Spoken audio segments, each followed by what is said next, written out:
Thank you. Thank you. Thank you. Thank you. Thank you very much. Thank you. Microphone. Thank you very much. Thank you. Thank you very much. Hey, can you hear my mic all right? You can now, it's turned on. Hey, I remember the last time I came to Australia. Well, the first time, actually. I've been 3 times. And I started off north of Brisbane in the back of this old banger of a car, went down through Brisbane, down to Newcastle and Sydney and Adelaide, sitting like this, mile after mile in the back of this sodding car, talking to next to no bugger. It were great. But it's amazing if you keep going because you believe what you're doing is right, how the waters open and things change, as long as you don't give up. When you give up, that's when it all stops and nothing can manifest from it. But when you keep going, if what you're saying has any validity, it will eventually be shown to be so. And all that effort, which appeared to be a waste of time and a waste of effort, in the end starts leading somewhere. And my God, it's leading somewhere now as humanity starts to wake up increasingly in vaster and vaster numbers to remember the full magnitude of who we are.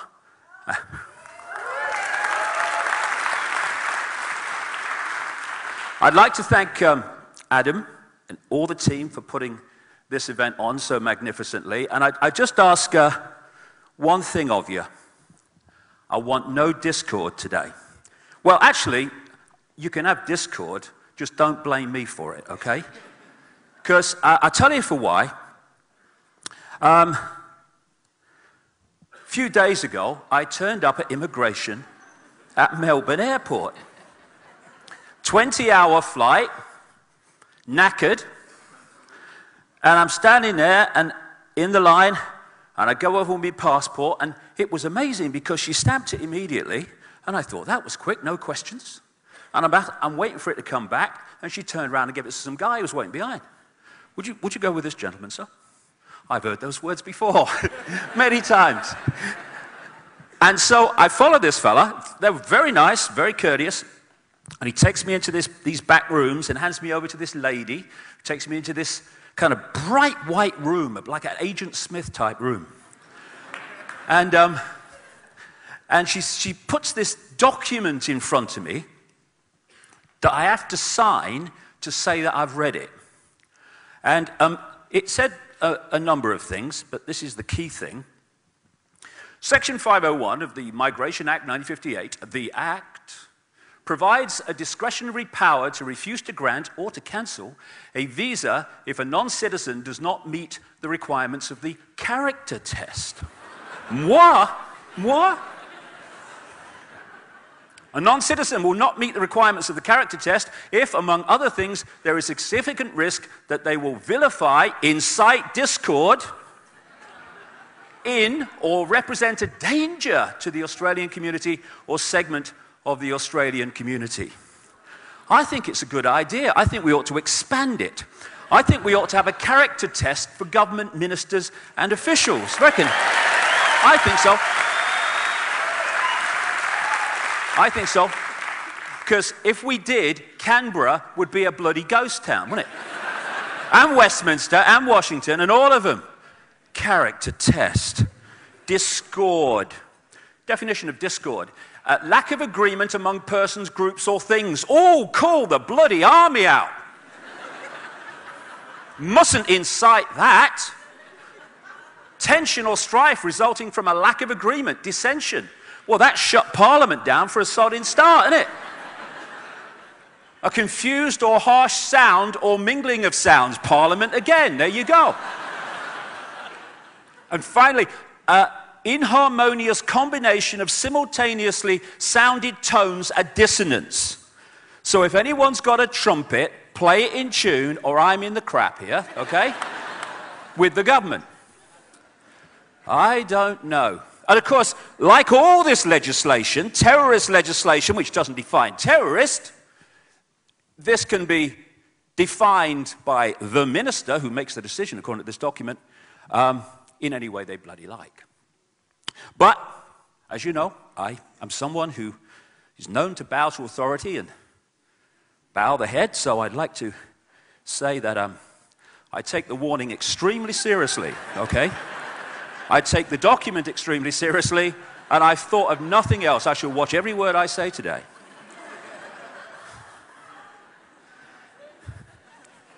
You got to bloody laugh, it's so daft. And I guess there will be someone in the audience who's come to monitor what I say, otherwise there's no point in signing the document. And I'd just like to welcome them, wherever they are.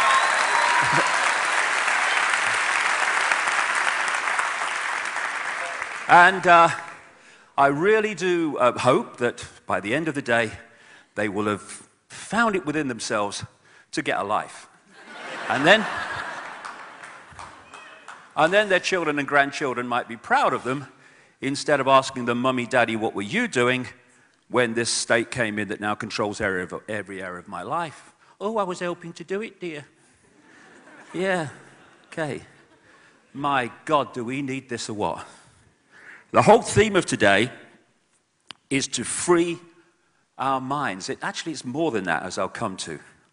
Free our minds from the programming that turns infinite consciousness, having an experience, into a four-legged animal from which we get wool, that have lost the ability to decide perception and reality for themselves and have to have it decided for them. Without that, the few couldn't control the many. With it, it's a piece of cake. This is Wilhelm Reich setting the tone for the day, an inventor and researcher and psychologist. He said this: "Am I a spaceman? Do I belong to a new race on Earth bred by men from outer space in embraces with Earth women? I request my right and privilege to have such thoughts and ask such questions without being threatened to be jailed by any administrative agency of society. In the face of a rigid, doctrinaire, self-appointed, ready-to-kill hierarchy of scientific censorship, it appears foolish to publish such thoughts. Anyone malignant enough could do anything with them. Still, the right to be wrong has to be maintained. Massive basic human right, the right to be wrong. We should not fear to enter a forest because there are wildcats around in the trees. We should not yield our right to well-controlled speculation. It is certain questions entailed in such speculation which administrators of established knowledge fear. But in entering the cosmic age, we should certainly insist on the right to ask new, even silly questions without being molested.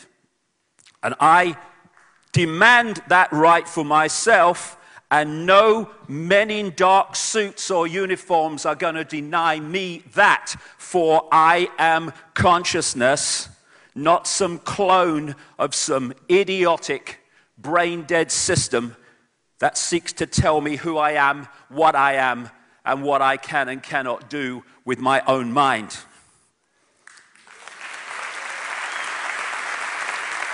So, when we open our mind, or go beyond that even, then we start to see reality in a different way. This is a wonderful quote. "You were born an original, don't die a copy." So many people do that. They go through their lives thinking the norm in society is the only possible perception of reality. And because the majority appear to believe it, therefore, by definition, it must be true. Truth does not change because it is or is not believed by the majority of the people. As Gandhi said, even if you are in a minority of one, the truth is still the truth. Or as this proverb says, the multitude is always wrong. And invariably, when you look through what we call history, it turns out that way. It is the people who have challenged that have moved us forward in terms of our understanding of who we are and the nature of the world we live in. Few centuries ago, the majority believed. Why? Because those people perceived to be all-knowing, the scientists and religious people of the day, said the earth was flat, and if you went too far, you'd fall off the edge. And people were jailed and vilified for saying, actually, it's a sphere. And then when the evidence becomes overwhelming that the earth is actually a sphere, then that becomes the new norm, and now anyone who says that it's flat is now ridiculed for believing that. The difference is, what is the norm accepted in society at any one time? And that's the truth that people follow. We live in a world of conflict and war and famine, where people, a few people, control and hijack the wealth at the expense of the vast majority. We live in a world which, take a step back, deep breath, look at it again, is utterly bloody insane. And we're asked to believe, and so many people do, that we are somehow at the cutting edge of human evolution. We're nowhere near the edge of what is possible and what is there to be known. But the norms are very powerful, especially when, from cradle to grave, we are constantly manipulated and confused with contradictory information, and when we're pressured to believe it, otherwise we'll get ridiculed or condemned for being different. And we are in a situation, a world brilliantly described by this man, Michael Elner. Just look at us. Everything is backwards. Everything is upside down. Doctors destroy health, lawyers destroy justice, universities destroy knowledge, governments destroy freedom, the major media destroys information, and religions destroy spirituality. That's where we are.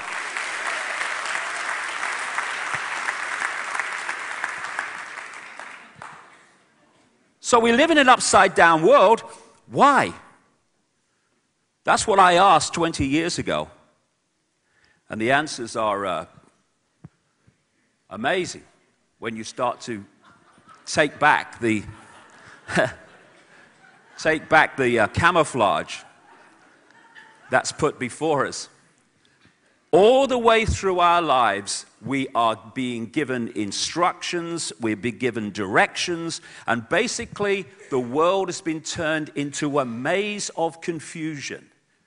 And it's done to keep us from the simple truths, because complexity is there to stop us finding those simple truths. But when you connect the dots between apparently unconnected people, situations, organizations, world events, and you start to see how they fit together, suddenly this bewildering, confusing world starts to take on a much clearer dimension.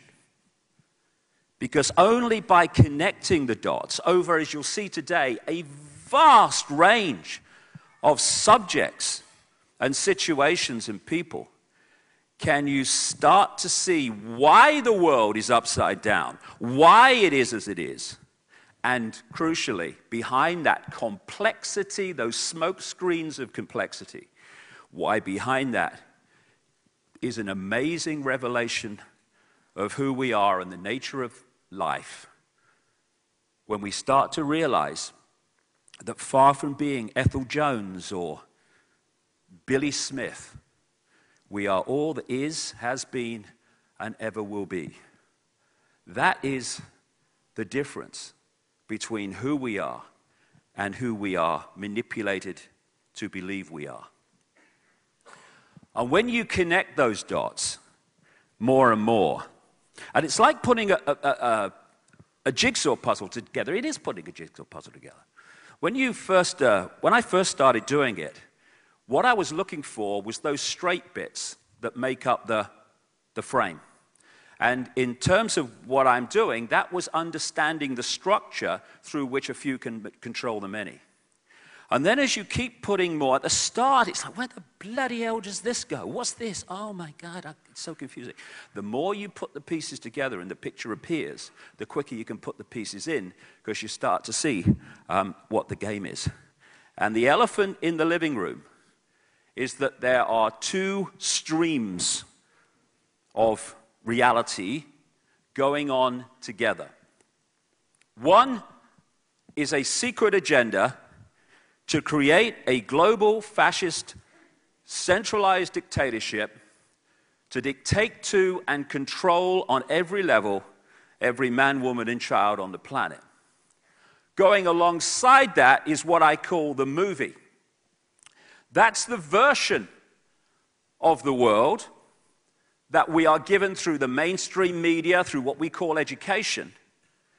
And that is to explain away the changes going on, which are actually the agenda coming in a coordinated way, but the movie's there to explain them away in an uncoordinated fashion so we don't see where it's really going. Those days for so many people are now over because we can see where it's going, where it wants to go. And key to everything, and that's what I'm really going to concentrate on in the first half, or first third, 3 sections today. The key to everything else in this global conspiracy is to put humanity into a false identity, a false belief in who we are. It has to get us to see ourselves in terms of little me, powerlessness. What can I do? I'm just Joe Public, and I'm just Ethel Jones or Charlie Smith. That's who I am. I'm the reflection in the mirror. That's me. I have no power. When in fact, we are infinite consciousness having an experience as Charlie Smith or Ethel Jones. But what the manipulation has to do to put us in the box of mass control is to persuade us that we are the experience. And they've done it brilliantly so far. And when we accept that, this is the state that we're put in energetically, what I call the eggshell. Instead of accessing the infinity of knowledge, understanding, awareness, love, all-knowing, that it is possible to access because that's who we are, we close down, and what do we say? We close our minds. We close our minds and we operate on a fraction of who we are. Compared with the infinity of who we are, we close in on a fraction that is nothing less than the village idiot by comparison. And only by putting us in this state of a consciousness, if you can call it that, state of mind, more accurate, can the few control the many on the scale that they have and do. You know, I have this thing, I just mentioned it a few minutes ago, when you go, we get so close to things, and therefore they become so normal that we never question them. Take a deep breath, take a step back, look at it again. Look at life. Someone said to me the other day, in fact, they've said to me many times over the years, similar things. What's life all about? I mean, you're born, and then you grow, you go to school, and then you go to college and they teach things and stuff, and then you get a job. Most of the time it's a job you don't like, gives you no satisfaction, but you do it because you have to do it because you have to earn money to live and survive. And then you get older and you kind of had children and they go the same thing. And then you get even older and then your body starts to go and you start getting pains and it's more difficult and then you've got lots of health problems, stuff like that. And then you die. You know. And if you've pleased some guy with a beard or whatever, then you go to a nice place when you die, and if you haven't,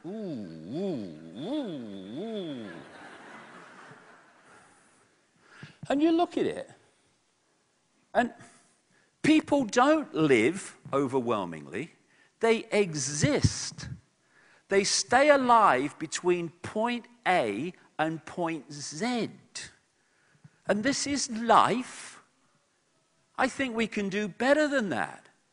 The reason that's what life has become is because we have become people who live not a life, but a program. A computer program that follows the program through what we call life. And instead of living life, we let life live us, the program live us. And the program is working all the time to keep us in a hypnotic state, because that's, as I'll come to, is basically where most people are at, in a hypnotic state. And it's incessant. Tick, tock, you are feeling sleepy. You have no power. You must serve the system. It's a mind game.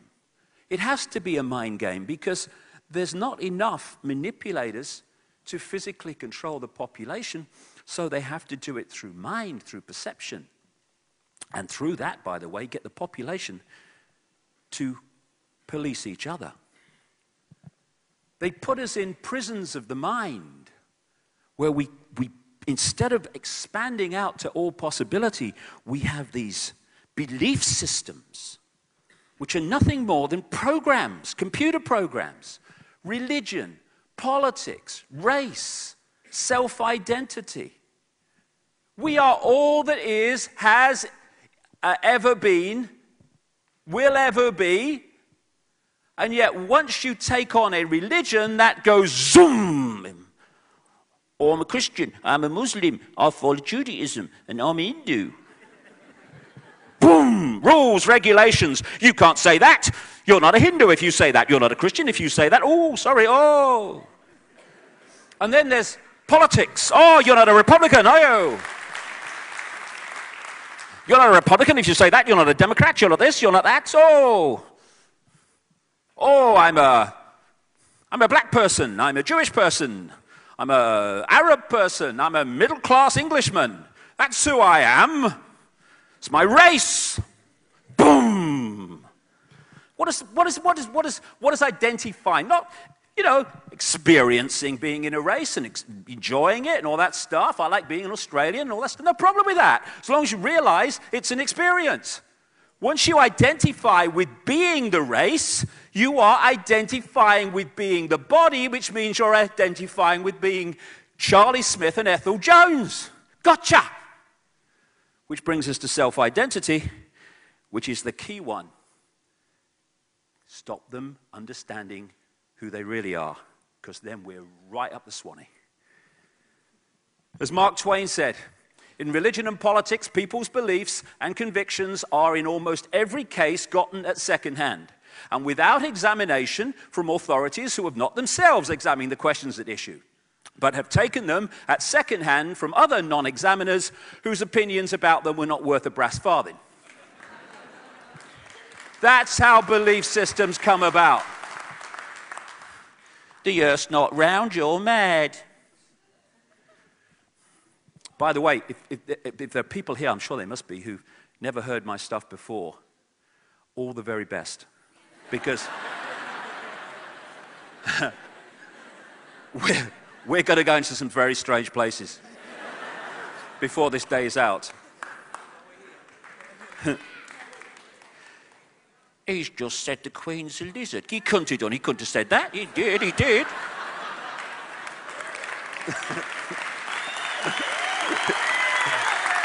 Anyway, this is a great way that we're held in belief systems. Cognitive dissonance. I love this one. It's really, really important. Lying to yourself. Cognitive dissonance, for people who haven't come across it, is a state of anxiety. I've seen people in it. State of anxiety when their belief system and their experience, or what they're hearing in terms of information, are at odds. Now, cognitive dissonance is a very good thing, because when you go into this anxiety state, you can look at the information and look at the experience, realize there's more to know about your belief system, and you move on. But what most people do is the belief system's immovable, not to be touched. So what they then do is try to find ways to explain away the experience or the new information, so the belief system remains intact. And it's from cognitive dissonance that we get these incredible mind contradictions. For instance, we're going to war to fight for peace. Cognitive dissonance, classic. And George Orwell talked in his book 1984 about doublethink, which again is a form of cognitive dissonance to square the circle.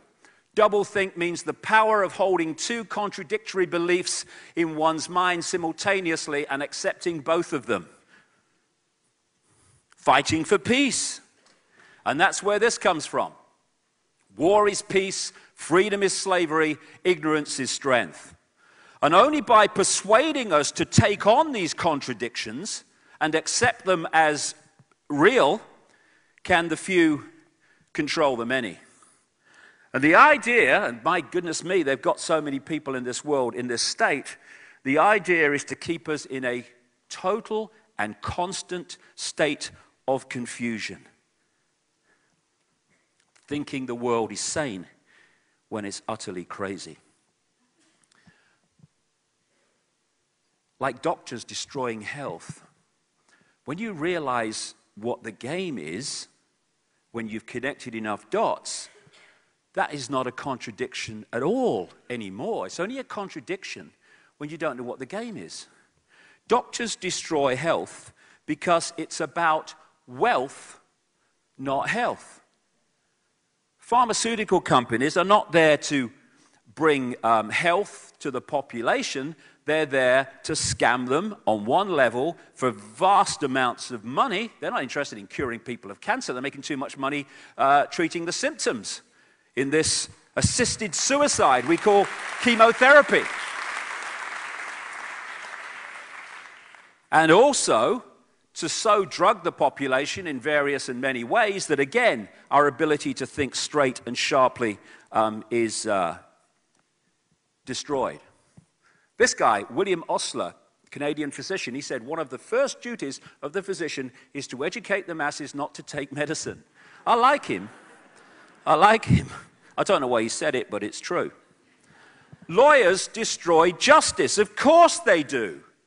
Because if we live in a just and fair society in which everyone is treated the same, the few do not have the privileges through law to stitch up the population and the system in general. So, of course, lawyers are there to destroy justice. Universities destroy knowledge. Again, of course. The last thing you want, if you're the few and you want to control the many, is a sharp thinking, intelligent, aware population. Worst bloody nightmare. So right the way through, from what we call the education system, people are not educated, they are indoctrinated with a version of life and reality and the world that suits the system to keep the few in servitude. And I feel for young people today because they are being bombarded, especially at this time of awakening, and that's no coincidence either. They're being bombarded on multi-levels to keep them asleep and to keep them from opening their minds to see the full magnitude of who they are. And all around the world, education is celebrated. Oh, yes, we're bringing education to the third world. If only. Just more indoctrination into the same global system that we're all supposed to worship. Governments destroy freedom. This is the great one. If people are new to this, this is the first big step. Governments are not there to serve the people. Governments are there to serve those that control the governments and enslave the people. That's what they're there for. Once we realize that, then a lot of dots start to connect. Men in dark suits, they're everywhere, these people. They breed. It's like luminous jackets. They're everywhere. Men in dark suits. Front men for a force that I'll get into, who are running the system on behalf of those that control the system, and not for the people, which is why the decisions are against the interests of the people. It's real simple once you know what's going on. And they come from certain interbreeding bloodlines. You know, this guy is one of them. Shows what interbreeding too closely can do for you, really. Oh, Georgie. Boy, Georgie. And it just really is a confirmation of just how ludicrous this system's become and just how much control the people do not have lost. That a complete idiot can become president of the United States in the way that this man did. It says so much. You can see it down the back here at a news conference. He's got the wire, you know. Mr. President, could you answer a question? Okay, go ahead. Yeah?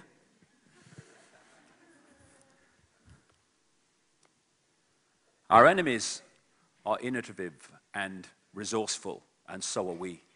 They never stop thinking about new ways to harm our country and our people. And neither do we.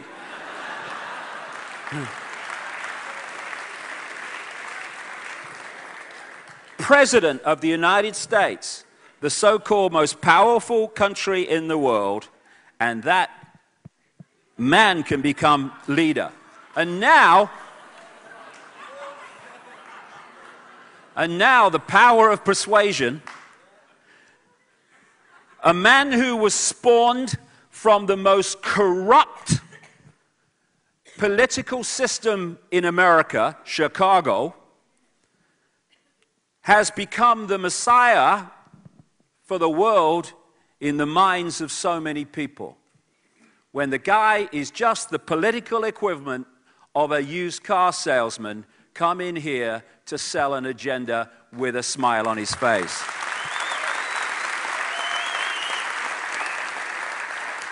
And while we stand by and allow this to happen, our freedoms and freedom of speech is being taken away. Our ability to even interact with these people is being eradicated as we have the free speech zones and all this stuff. And an agenda to enslave humanity. In the next few years, in terms of its the direction it wants to go in terms of its full-scale control, unfolds all the time. And these people are fundamentally responsible. Major media destroy information. If we had a mainstream media that even vaguely associated itself with the true meaning of the word journalism, none of this would be possible. But the same people that control the politicians own the media. And so the media is not there, just like governments, to serve the interests and inform the people. It is there to tell the people what those who own the media want them to believe. Write what you're told. Thanks, nation builders. We couldn't control the people without you. And no, they couldn't. And I'll say this to journalists said it years ago, and they laughed. One or two of them are not laughing so much now. You and your children and grandchildren are going to have to live in the world that you're helping to bring in by just being, as one editor described journalism, just being intellectual prostitutes instead of real journalists investigating and telling real news. And then finally, religions destroy spirituality. Of course they do. Because what my father used to call bricks and mortar religion are there to sell and enslave people within a belief system, and also to create division between different belief systems called religions. So people are so focused on one belief and battling for their belief to have preeminence that they don't deep breath, take a step back, look at it again. Oh my God, I'm all that is, has been, and ever will be. Religions are not there to find spirituality, for want of a word. I'm not sure I like that word very much. They're there to stop us getting to spirituality, overwhelmingly, when you get to the top of them. So we have this crazy world, and it gets crazier. The idea is to keep us so focused on survival. It's like that mass mind control manual that came to light a few years ago called Silent Weapons for a Quiet War, how to manipulate the population. And one of the lines in it said, keep them busy, busy, busy back on the farm with the other animals. So the more you can keep us in a state of survival, more and more stress. Look, mate, you might be saying interesting things, but I live in the real world, mate. Boom. That's the idea, to keep us in that state of stress. And we're now bringing it to younger and younger people. Kids under tremendous stress to pass exams, to show how indoctrinated they are in the system. Oh, must pass your exams. Oh, my son got I've seen it on car stickers. My son got so-and-so, so-and-so. I'm very pleased for you. By the way, he got it, you didn't. This parental glory-seeking. Oh, go, you've got to pass your exams. You're going to be a banker. Your mum wants you to be a banker. Pressure, pressure, pressure. Whatever happened to life? How do you spell happy, teacher? I mean, what's all that about? Do we ever talk about that? Are you happy? Are you fulfilled? You know, people, we have these measurements of success that are sold to us that we take on, and they're all about more and more and more. How many more people are this? How many more people are that? How many more people are this? How many more people have passed degrees? How many more people have got a mortgage? How many more people? And yet it's the other way that tells the real story. How few people are unfulfilled. How few people are under stress. How few people are ill. How few people are homeless. How few people are terrified of the future. These are the measurements of a success of society, surely, not more and more and more. You know, we have an economic system which I call take, make, and throw away, where the whole thing of success is called economic growth, is how fast you can take from the earth, turn it into things, sell more things, throw away more things, and start again. The faster you do that, the more successful you are. And we call it the cutting edge of human society. It's turning the planet into a shite hole. And we have the cleverness up to a point, although if we went to wisdom, we would find that technologically we would advance by enormous strides. But we have the cleverness through mind at the moment to create some amazing technology. Things that could make the world a better place for everybody. But we use that technology to pepper bomb cities full of civilians.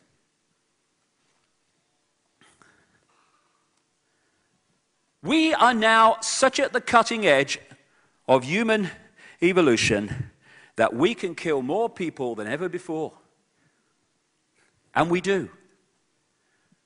We're in a world where it seems okay for children to sign their names on bombs that then drop and kill other children.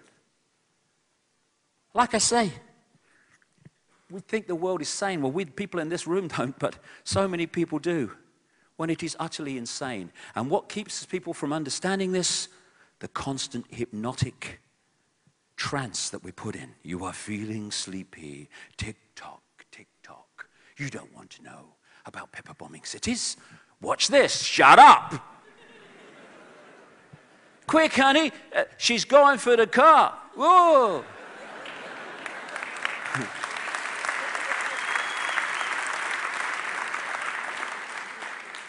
We live in a world of plenty, and yet people starve for the want of the basics.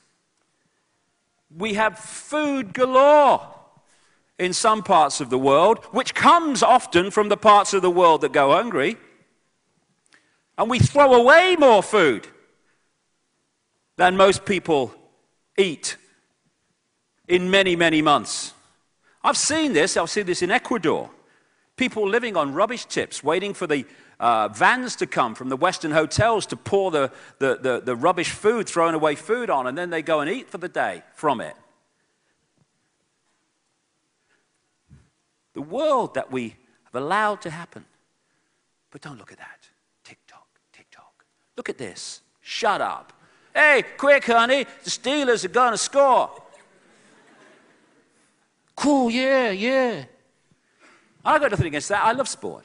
But if we are in a situation where that becomes the focus of our reality at the exclusion of everything else, then while we're looking here, hell is going on here to stitch us up in the way that we have been. Oh, shut up. What's on the telly, honey? And then we drop bombs on the most crowded piece of land on the earth, Gaza. We protect ourselves. That's what we're doing. We do it to protect ourselves, apparently. This is what we do. This is liberation. Yay, liberation. And it's been going on. This is Vietnam. In the 20th century, humans killed well in excess of 100 million other humans in wars and conflicts. And it's still going on. Tick-tock, tick-tock. Well, you don't want to see that. Hey, quick, honey. Paris Hilton's half naked in the back of a limousine. Come and look. It's really good. And that's the new religion. Instead of living life, hey, this is me. I'm going to live my life. Ooh, isn't that she got a nice dress on? This show, isn't she? And stuff. Oh, look, she's going to marry so-and-so. Oh, they're being divorced. Yeah. It's the new religion. The celebrity, the religion of celebrity.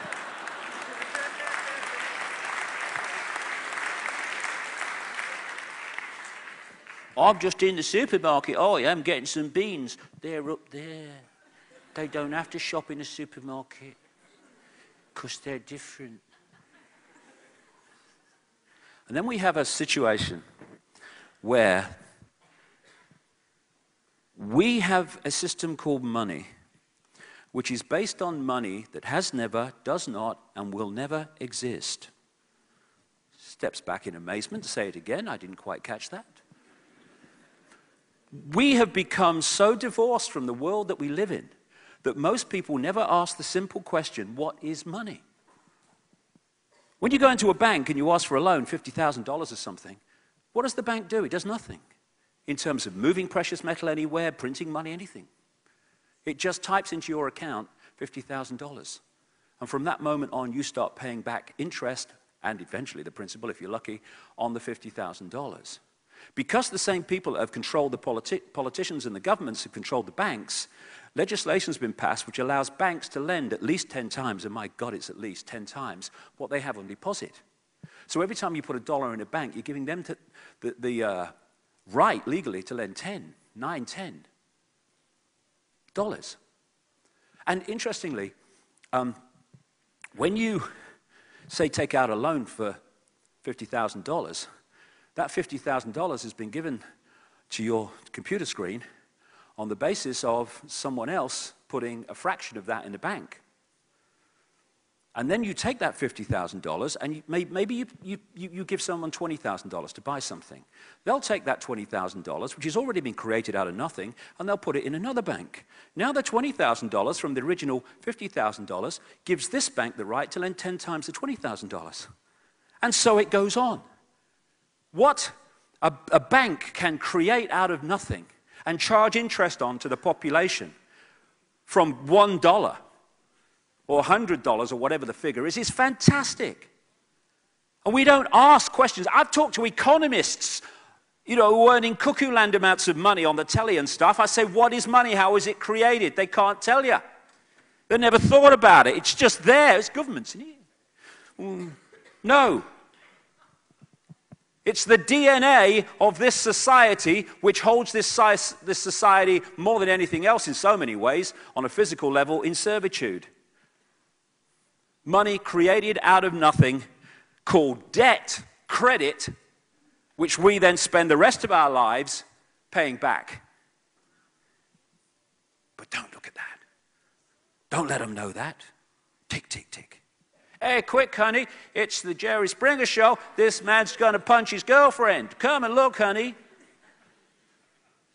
These are all the diversions, constantly. And then, of course, these people will tell you all the news that those that own the media want you to believe is true. It's what news is. And the whole foundation of all of it is be afraid, be very afraid. The big bad monster is coming as soon as we've invented him. Keep people in fear. Keep people in states of stress. And crucially, this will have implications as we go through the day, keep them in a state of surviving. Because while they're doing that, they will be in a state of focus on survival rather than looking at the big picture of what's going on. And so we've reached a point now where we really are at this fork in the road. We can go one way or we can go another, but we have to make a choice between the two, and we have to make it now. One way will take us into a global fascist dictatorship, an Orwellian state, well within the next 10 years. When what we say, what we do, where we go, will be controlled, monitored, and imposed by a police state in every country. We're seeing it unfold by the day. The other choice is that we stop shaking in our shells or shaking in our boots, stop keeping our heads down because we think it's easier that way, and we start to know thyself. We start to understand the full, extraordinary magnitude and genius that we really are when you sweep away, delete the programming that has put us in the state that humanity has become. And when you reach that level, you stop taking this nonsense seriously. And when you stop doing that, it stops being intimidating to you. We're told, American word you hear so often, we're told you must comply. Compliance, that's what it is. The police state, you must comply. You must not incite discord. You must comply. Well, I have this thing, I call it the non-comply dance, And that is when you start to beat to this different drum and you don't comply. You don't comply with your own enslavement. You don't comply with your own servitude. And we stop building and acquiescing to the building of our own prison. Comply! No. Do what we say? No. Your house is foreclosed. Leave. No. Hundreds of thousands of people in America, I was there for 2 months recently, hundreds of thousands of people every month are losing their homes. Now, hold on a second here. Let me just follow this round just a little bit. They're losing their homes because they've lost their jobs. They've lost their jobs because of what the banks have done. But now, because they've lost their jobs because of what the banks have done, they can't pay their mortgage to the banks, and so the banks come along and take their home when the banks have caused the problem in the first place. And hundreds of thousands of people in America are leaving their foreclosed homes every month. Why? Stay there. Refuse to leave. Then say to the system, okay, deal with that, darlings. Hundreds of thousands of people every month. You've got to come and take them out of there. Well, we can't. Of course you haven't. It's only possible for this nonsense, this grotesque injustice to happen because people acquiesce. Oh, well, we better leave. Non-compliance. Ooh, I'm inciting discord. Good.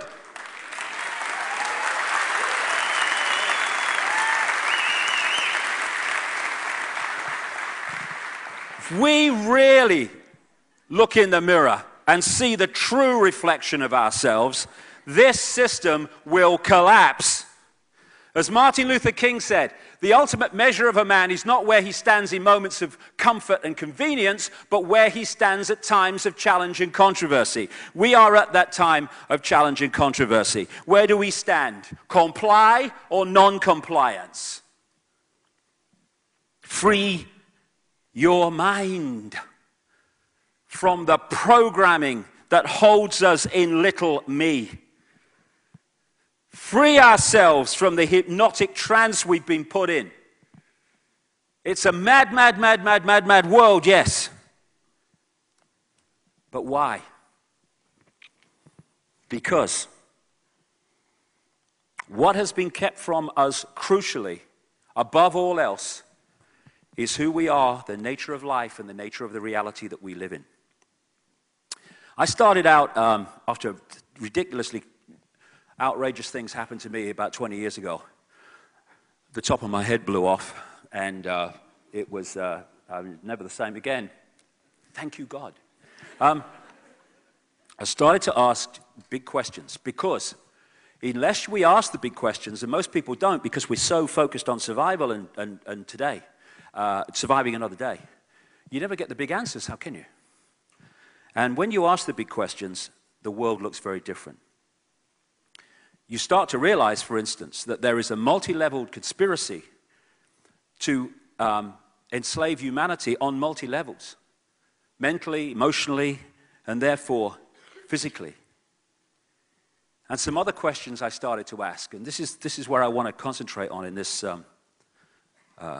first section, because it's so important, because in the second section, when I get into the conspiracy as it's unfolding today in our everyday lives, that will start to make so much more sense in terms of why society is as it is, why it's structured as it is, why things are done as they are, once we realize what reality is. Who are we? Where are we? What is reality? What is life? How many people in the world actually ask that in their entire lifetimes until they get towards the end, maybe? And when you ask those questions, you realize it's all an illusion. This physical world that we take so seriously, that we think is so real, is just an illusion decoded by our body computer system to give the illusion of solidity. Great American comedian Bill Hicks, who said this: all matter is merely energy condensed to a slow vibration. We are all one consciousness experiencing itself subjectively. There's no such thing as death. Life is only a dream, and we are the imagination of ourselves. Encapsulates it. And really, the bottom line of the conspiracy is to manipulate our imagination of ourselves so that we imagine ourselves to be little me and powerless, and therefore controllable by the few. It's all an illusion. It sounds crazy to start with, but for the one and only time in my life in 2003 in the Brazilian rainforest, I took this psychoactive rainforest plant called ayahuasca. And And some people have a bad experience. I had a fantastic experience. For 5 hours, this female voice, it took the theme of, or the expression of, this female voice, as loud as mine is now, talked to me for 5 hours about the nature of reality and how it was all an illusion, explaining why it was all an illusion. And it was hilarious. I mean, my feet were literally in the air a number of times. It was so funny, because it is funny when you realize what we take seriously. And I came back after that, and I started looking in the scientific area and quantum physics and all this stuff to see if I could support what that voice had said from the mainstream science and the cutting edge of science. And I found that you could do it easily. Why? Because science is a series of disciplines, vast numbers of disciplines, and the buggers never talk to each other. They don't connect their own dots within science. Why? Because they're not encouraged to. Indeed, the opposite from encouraged to, because once they connect the dots, woo, this is life then. And when you do connect the dots, you realize that if they did, they'd already realized that this reality is an illusion. I talked in London in May last year, and a friend of mine who is a healer and he's a scientist and he works in scientific circles, and he'd done this presentation or been at this event at the Royal Society, like the holy grail of science, mainstream science in London. And he's met all these people, and he comes to my talk, right? You know, I mean, I left school at 15 to play soccer. You know, I never passed an exam in my life. Thank you, God.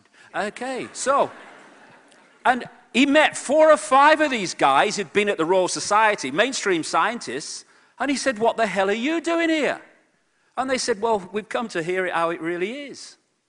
Because they bloody knew this. But if they talked about it within their science, within their discipline, within their arena, the funding stops, the ridicule starts, and they no longer are able to progress within the mainstream science. Why? Why do you want to? Follow what is. So, all the time we are decoding reality in an apparently solid 3-dimensional way. This is an amazing guy. You might have seen some of these on the internet. This is an amazing guy who draws chalk pictures on the pavement, and all the pictures you're going to see are on a flat pavement. But because of the way he draws them, he gets the brain to decode them in a 3-dimensional form. He's tricking the brain into doing this. These are all on flat pavements. Incredible guy, what he does. And here's another example. Because the brain is decoding reality, and you can manipulate that, and that's another big thing of the conspiracy, which I'll get to. All these things are optical illusions, tricking the brain to read reality in a certain way, and it can be done on a very deep level, and it is. Again, is that a 7-section box, or is it or image, or is it a box, or what is it? It depends how your brain reads it. Most people seeing this for the first time will read that as a bird in the bush. Actually, it says a bird in the bush. Because the brain is used to certain things, you can drop things in that are there, but it doesn't read them because it reads according to the program that it's taken on. These kind of red colors are exactly the same, but because of their relationship to other colors, the brain reads them differently, and they appear to be not the same, but they are. As Einstein said, reality is an illusion, albeit a persistent one. And the reason for its persistence will become clear before we finish this first section. So I followed this amazing synchronicity that suddenly appeared in my life 20 years ago. And it took me through the 5-sense level of this and how secret societies connect and all that stuff. I'll get into that in the second section. And then it took me through interdimensional stuff. And eventually, from 2003 onwards, with that ayahuasca thing, right up to the present day, the whole focus of where my life has gone is the nature of reality and who we are and all that stuff. Because this is the place where the key to open the door is. And, you know, it's great that that there are all this conspiracy research going on the level of, you know, engineered wars and stuff and backgrounds to Obama. It's very important that we know this. But if we only do that, then we're just learning more and more and more about our own prison. This stuff can show us how to open the door, open the cell door. So when you ask the question, where are we? We're in a virtual reality universe. In so many ways now, technology, although on a far more basic level, is starting to mirror the reality we're actually experiencing. I saw this cartoon. I thought it was very apt. The universe is amazing, isn't it, Captain? It's very mysterious. A lot of things we don't know about, like dark matter, dark energy, multiverses. System error, reboot, reloading universe. We know less than you think. And although that's a kind of simple kind of analogy, that is basically what we're looking at, a virtual reality universe of incredible sophistication compared with the virtual reality that we have in this world now, but the theme is just the same. Even in this comparatively Stone Age level of virtual reality that we're in at the moment, things are getting more and more sophisticated, and the quality of the images are getting more and more advanced. And if we keep going on this level into the far distance, as we perceive distance and perceive future, we'd end up with something like this eventually. This guy here, part of him is the real him, part of him is the virtual reality him. And again, the theme is just the same. Our virtual reality is getting more and more. I mean, there's more and more virtual reality simulations to teach people how to do things. Films like this stuff to help soldiers train and all that stuff, and flying simulations. And this is in a hospital where they put people on a virtual reality system when they're treating their burns, and the virtual reality is feeding them things that are images that are very cold, which the brain is reading and decoding, and it makes the pain of the dressing, etc., far less than it would be, because the brain's not decoding this to the extent that it would, because it's also decoding the opposite to it through the virtual reality. And what is virtual reality? These games. You have the goggles that use the eyes sense. You have the gloves that use the touch sense. The virtual reality games that we are using, and the more advanced ones, are simply mirroring reality. They're mirroring the five senses and using the five senses. Because what the five senses are doing is receiving vibrational information.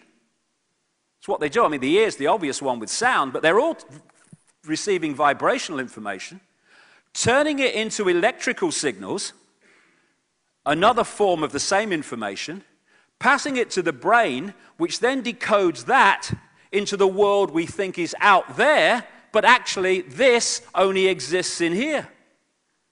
We talk about space and distance, but when you look into the night sky and you see all those stars, all those lights from stars are where they used to be, anyway, and they seem so far away, and yet the only place they exist in that form is in our decoding system that turns them into an apparent physical world.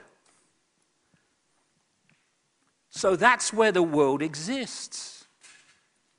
Imagine if you're the few and you know that, and you keep that understanding from the population, and you know that all you've got to do is manipulate the population's decoding system, and they will experience the reality you've manipulated them to decode. That's what's going on. That's why it's kept from us the true nature of the reality we're living in, because then we become controllable. This is absolutely right in the Matrix. This isn't real. What is real? How do you define real?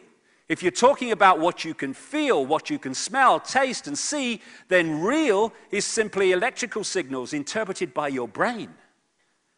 That's what it is. The world we think is out here only exists in here. And that is a fundamental revelation to understanding how the few control the many. On one level, this reality is digital. It's a digital reality on one level. It's vibrational on another one. There's many levels of it. And it's a decoded world in terms of its physicality. The body is a computer, a biological computer. By biological, I mean it has the ability to think for itself. It's not that it's just reacting to data in the way that it's programmed to react to data. It has the ability to think for itself, certainly up to a point. And the key level of the conspiracy is to get us to believe that we are the computer and therefore forget that we are that which is working through the computer, consciousness, false identity. So, who are we? Big question. We think we're humans. We think we are Joe Bloggs and Bill Jones. But that's an experience. What we call human is an experience. It's not who we are. We are consciousness, energy, consciousness, having the experience. This is the vehicle to experience this reality. If I want to experience Radio 1, I have to get a vehicle, a radio, that is tuned to Radio 1. Otherwise, I can't access and experience it. Same with this reality. Our consciousness is vibrating too fast. Eventually, if you go high enough within consciousness, not vibrating at all. But it's vibrating too fast to interact. I couldn't pick this up. My consciousness couldn't pick this up because the difference between this frequency and my consciousness is too great. So we take on a vehicle which is vibrating within the frequency range of this reality, and then I can interact with it. They've kidded us that the vehicle is who we are. And that's why we see ourselves in such limited terms. We are multi-level consciousness. Extraordinary, infinite genius. On the lower levels of this multi-level consciousness, it's actually photographable now. The things like Kirlian photography and such techniques. We are energy. And this is my mum. She died a few years ago. And I had this experience on the day of the funeral, which really gave me this profound insight into who we are. Funny enough, I got to my age a few years ago. I'd never seen a dead body ever. Just never been my experience. But my brother said to me, "Would you like to see your mother in the open coffin in the funeral parlor?" And my immediate reaction was, "No, I don't need to see that. I remember her as she was. She's consciousness anyway." But then something said to me, "Go, go, go." And this intuitive level, which says things like that, I never deny because it's taken me into so many amazing places I wouldn't have gone otherwise. And I went. And there was my mother in this open coffin, and it sounds saying the obvious, but that body was dead. I've never seen anything so dead in my life. It was completely lifeless. And next to it was this picture, a massive blown-up picture, which my brother was going to put in the funeral service. And I've stood there, and I'm looking at this dead body. And I'm looking at this picture, and this picture's alive, because photographs can pick up the energy of us, as well as just the physical. And the sparkle, the energy that's coming off that picture was not coming off that body. The energy that's coming off that picture and not off that body, that is what had left. And that's why there's such a lifeless thing was left behind. The computer. That's all it was. That life force is who we are.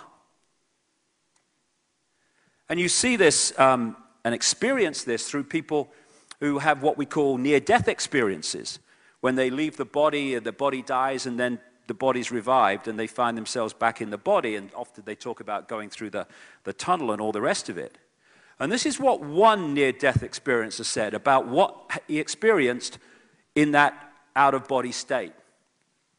Everything from the beginning, my birth, my ancestors, my children, my wife, everything comes together simultaneously. I saw everything about me and about everyone who was around me. I saw everything they were thinking now, what they thought then, what was happening before, what was happening now. There is no time, there is no sequence of events, no such thing as limitation of distance, of period, of time, of place. I could be anywhere I wanted to be simultaneously. That is who we really are. That's who we really are, and that's what this conspiracy, in its bottom foundation level, is seeking to and must to prosper, keep from us. And that's why this knowledge is so suppressed through the ages, and religion has played a massive part in suppressing this. We think we're the body, but it's the vehicle. Einstein said, this delusion is a kind of prison for us, restricting us to our personal desires and to affection for a few persons nearest to us. Our task must be to free ourselves from the prison by widening our circle of compassion to embrace all living creatures and the whole of nature in its beauty. In other words, once we lose the idea that we are individual little me and realize we are all that is, we start to connect again with all that is, and not just with a few people around us who connect into our sense of individuality and Ethel Jones and Charlie Smith. Any picture of this theme, this type, is from a guy called Neil Haig. He's a great friend of mine in England, an artist, and he's a very, very original artist. And he has this unbelievable ability to not quite read my mind, because I do explain what I want and what I'd like him to portray and stuff, but he has this wonderful ability to then deliver a picture, and I go, crikey, if I was an artist, and I'm shite, I would draw it exactly like that. That's what was in my mind. It's an amazing connection that we seem to have. And this is the difference, a real important difference that I want to make.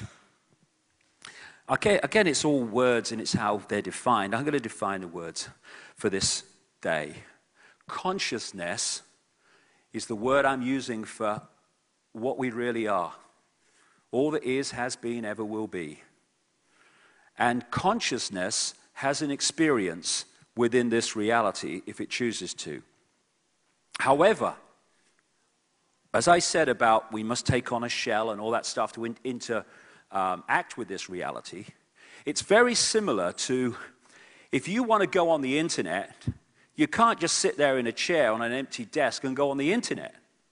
You need a conduit, you need an interface through which you can access that collective reality we call the World Wide Web, and it's called a computer.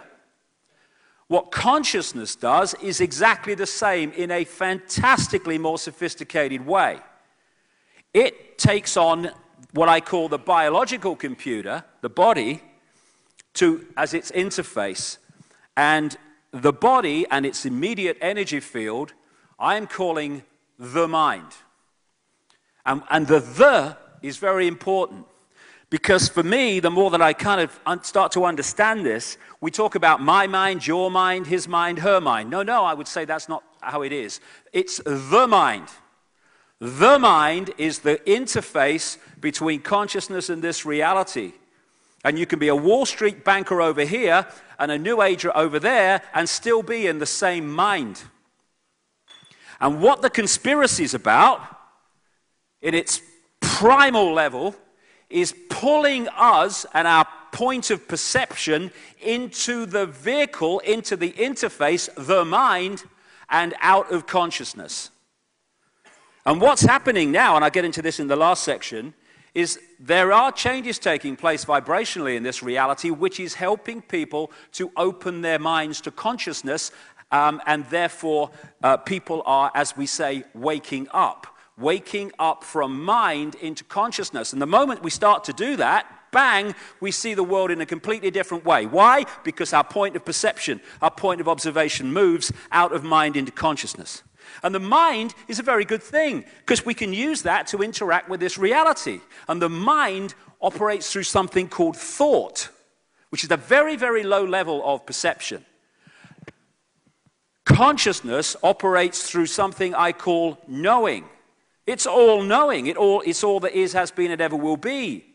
Therefore, it's not constantly working things out. That's why when you enter a state of consciousness, you go into a place of silence.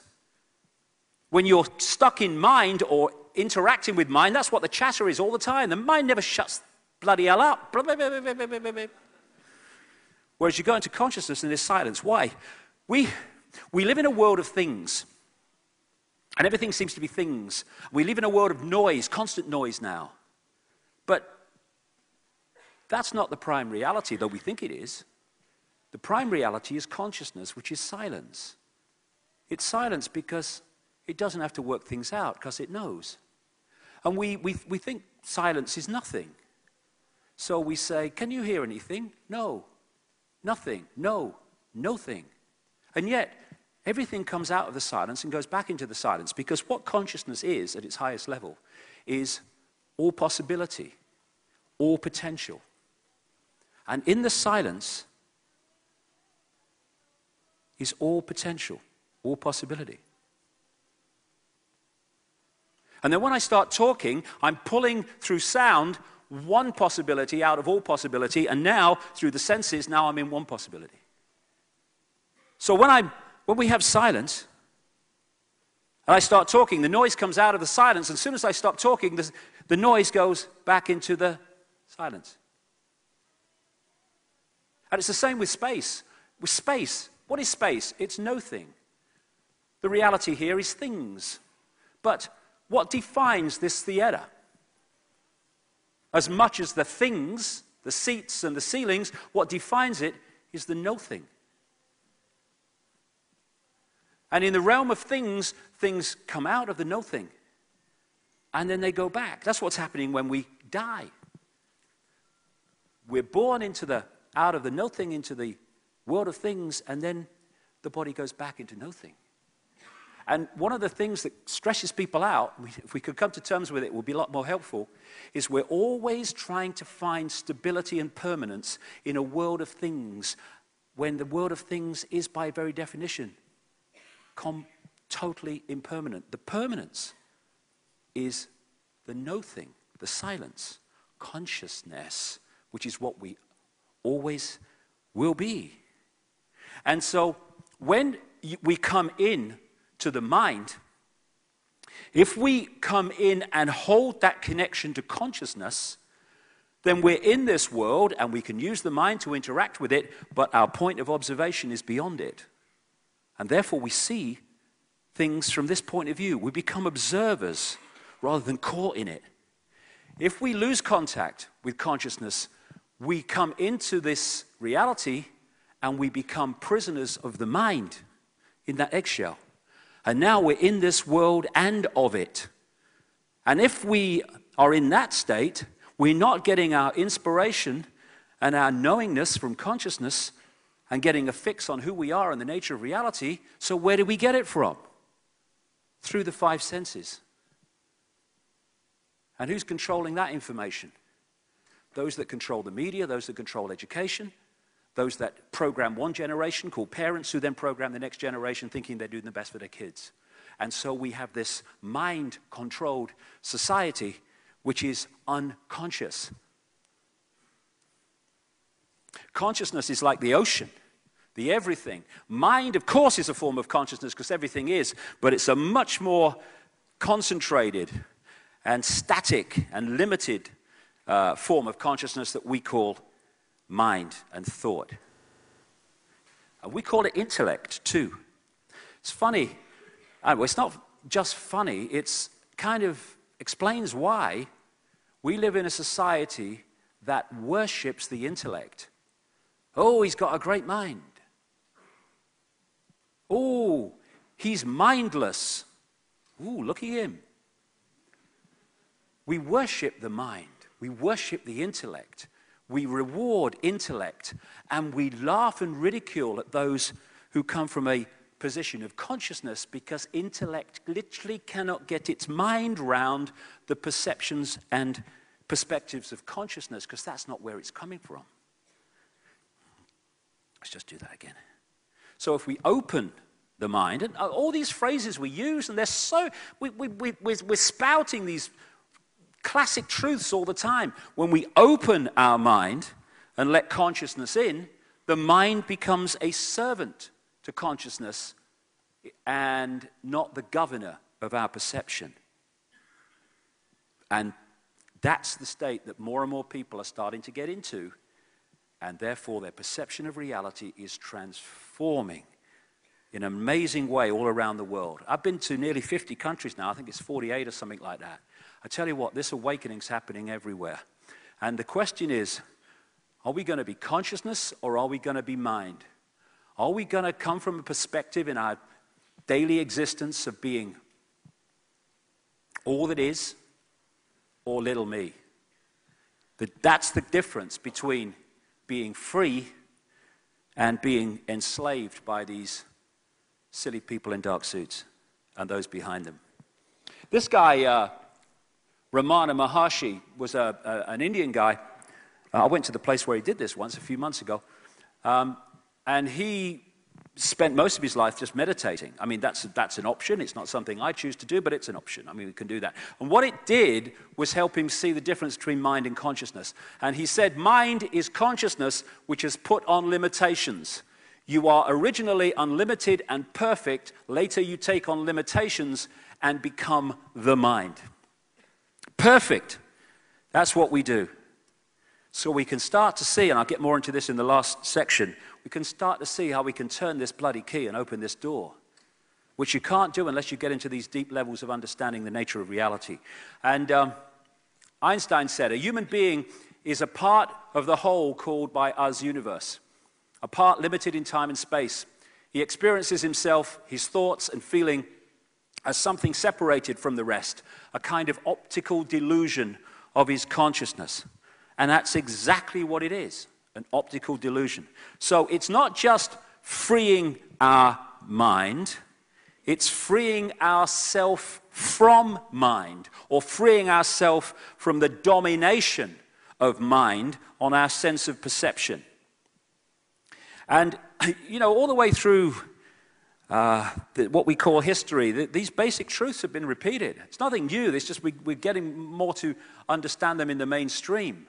We have these vortex systems called chakras, wheels of light, the word means, which connect us into the energy level of us from the body computer.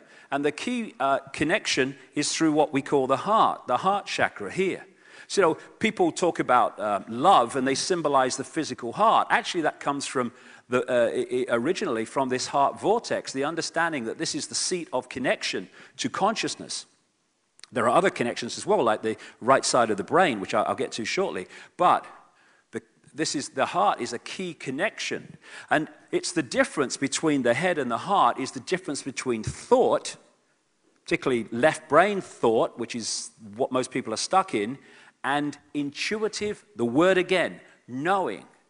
How many times do we just know that we've got to go somewhere, that we know we ought to do this, that we know we really ought to do that? And this is going, you can't do that, you've got a mortgage, you've got a cat. What will your mother think? What will the people on the bar think? And it's talking this out, oh yeah, okay. And the thing that changed my life 20 years ago, dramatically, is when I made one decision. Every time my head and my intuitive knowing are at odds, I'm going with this, every time. And what happens, and it happened with me, when you follow this, you can get in some interesting situations in this world of head when you're coming from another point of perception. And this is going, see, told you what happened if you didn't listen to me, there you go. But if you keep with it, eventually your life becomes this synchronistic journey which takes you to places that you want to go. And after a while, this observes and it goes, hold on a second, you might get into some scrapes when you follow this, but it all works out in the end. And it all works out not because or despite the scrapes you got into, but because of them. And at that point, the head and the heart come into alignment and you think and feel the same thing. The war ends that most people are in. The heart has its own energy field. There's far more to the heart, even the physical heart, than ever people have understood, even genetically. And when I'm talking about love, I'm not talking about I love you, saw you down the disco, darling, not that. I'm talking about a level of love that you really have to experience because there's no words to describe it. And when I was in that ayahuasca state, the opening line of this female voice was, the only thing you really need to know is infinite love is the only truth, everything else is illusion. In other words,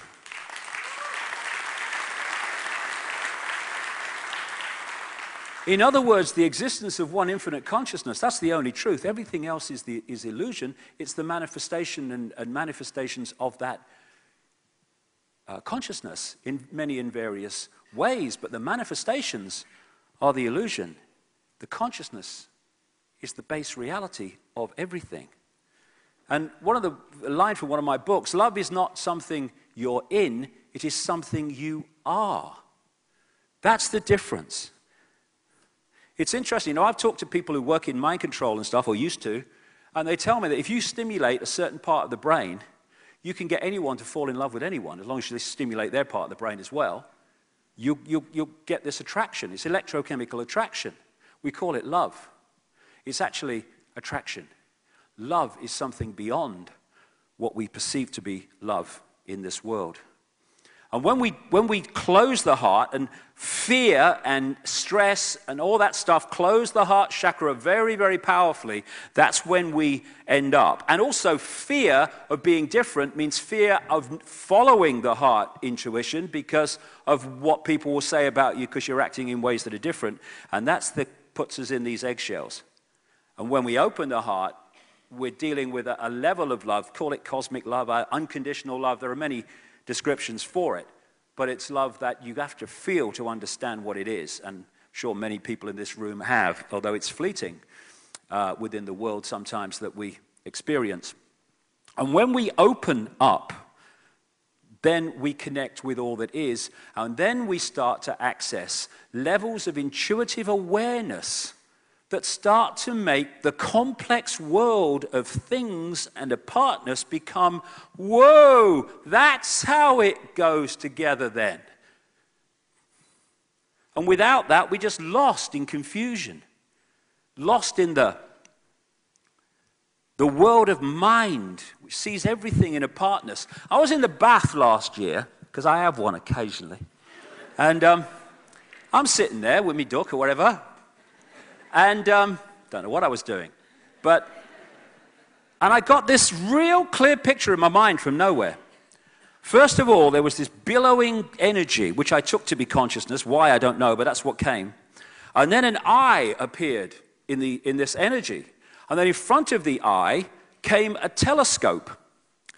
And at the end of the telescope was this world, this earth and this universe and all the rest of it. And then the telescope morphed into a human body. And I got Neil Haig to paint it for me. And that's so symbolic of what we experience in this reality. We are experiencing a certain kind of experience with this reality gives to us. And there's nothing wrong with the experience. It's fine. I mean, it's an experience. But what the body does is it telescopes us into a certain range of frequencies and therefore perception. And through the body, we see the world in a very different way. Now, we can use the telescope, the body, knowing that it's a telescope, in which case we've got consciousness and we've got the telescopic, if you like, apartness experience. But when consciousness is no longer connected, we're just left with a telescopic view of everything. And that's why we see things in such narrow terms all the time when we cease to be consciousness. And the energy field But the energy of we are connects into the body through things like the endocrine system and the pineal gland, which people connect to the third eye of psychic sight and all the rest of it. And that's how we connect into the computer. We have an auric field, and the lower auric field in the body, that's what I call body awareness, because the body is not just what we call a physical body, it's also an energy field. And together, that's what I will refer to as the mind. And it's interesting, when you put an electrical charge through a wire, it throws out a magnetic field, an electromagnetic field. And of course, this is now well known, down the central nervous system through what we call the crown chakra, right down through and out the base chakra, there is energy, electrical energy going through all the time, and it throws out this electromagnetic field. That together, I would suggest, is what we call mind. And it's the same with the earth. For reasons I'll get to in this section, everything is a mirror of everything else. Same thing happens with the earth. You have that electromagnetic charge, which becomes the energy field of the earth. Now, when we open this auric field and connect to the wider levels of consciousness, then we have everything we need. But the way the world is manipulated, coldly and calculatedly, is designed to close that auric field so that we operate only in that level of awareness that I call the mind. And that's how the few control the many. And when we operate within the mind, we basically go round and round and round in what we call life, following the programs of the mind. Because the body is a biological computer, and it can be programmed to take on certain perceptions of reality. And the ones that we're programmed to take on because of the manipulation are ones of limitation, of I can't, little me, I have no power. And that's how we get infinite consciousness into a state of believing that it is impotent. But of course, if the few are going to control the many, that has to happen. Otherwise, they can't do it. So this fork in the road that we're now facing, you know, it takes many expressions. Am I going to get involved and do something about this, or am I going to run away? Yes, but at the foundation level, it's am I going to go with my head? Am I going to stay in mind? Or am I going to go with my heart and go into consciousness? Ideally, a balance of the two, but that's the choice, and this has to be the governor, and this the servant. In most people, this is the governor, and that's why we have the world that we live in. We live in a world of mind. Pope John Paul II said the worst prison will be a closed heart. I must say the irony of someone from the Roman Catholic Church saying that is not lost, but I do take the point. And the heart is the key. The key to opening that auric field so consciousness and mind start to work together, and my God, what a different world we'd live in if we went from that state that we're in now. And so what we're looking at among billions of people are people entrapped in mind. And because of the way the mind perceives reality as everything is apart and not connected, and it sees things in complexity instead of the connection of everything, we are in a situation where we are a manipulator's party trick when we're in that state. And one of the key ways that we are disconnected from consciousness is when and we're encouraged to do it all the time again, you know, how many times again do we use these relationships to time in words and reality?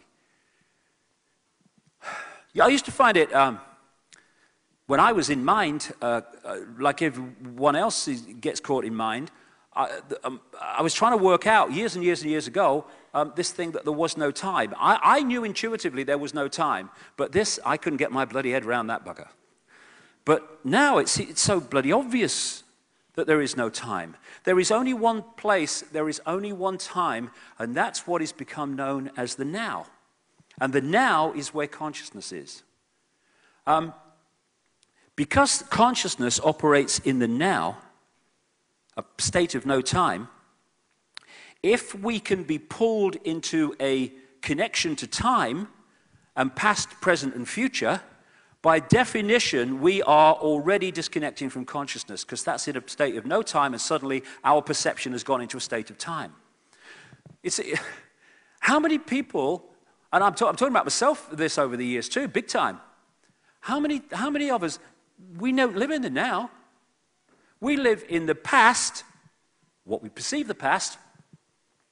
If only, what if, oh my God, oh, what I did. And we live in the future, which is a projection. Oh my God, what's going to happen? Oh, gotta. Oh my goodness me, what's going to happen about the future? Oh my God. We're pulled in our terms of our focus of perception and experience, second by second, using time language again, into the past and into the future. And in doing so, we get pulled out of consciousness, which is no time, the now. And yet, you say to people, okay, the past. You keep going on about the past. Where's the past? Where is it? And they say, well, it's the past. No, where is it? Where is it located? And people go on about the future, and you go, okay, fine. Well, where is the future? Where is it? Where is it located? This is the fact. The only place that exists, the only time that exists is the now. The only moment that you can change anything is in the now, because it's all that exists in reality once we peel back the illusion. When we are thinking about the past memory, where are we when we're thinking about the past? In the now, the only place we can be. Where are we when we're thinking about and fearing the future? We're in the now, the only place we can be. And by pulling us into the past and the future in our perception, which is just a memory and a projection, we're pulled out of the only moment that we can actually change anything, the now. And that's where consciousness is, because that's where consciousness lies, in the now. As John Lennon said brilliantly in a song, life is what happens to you while you're busy making other plans.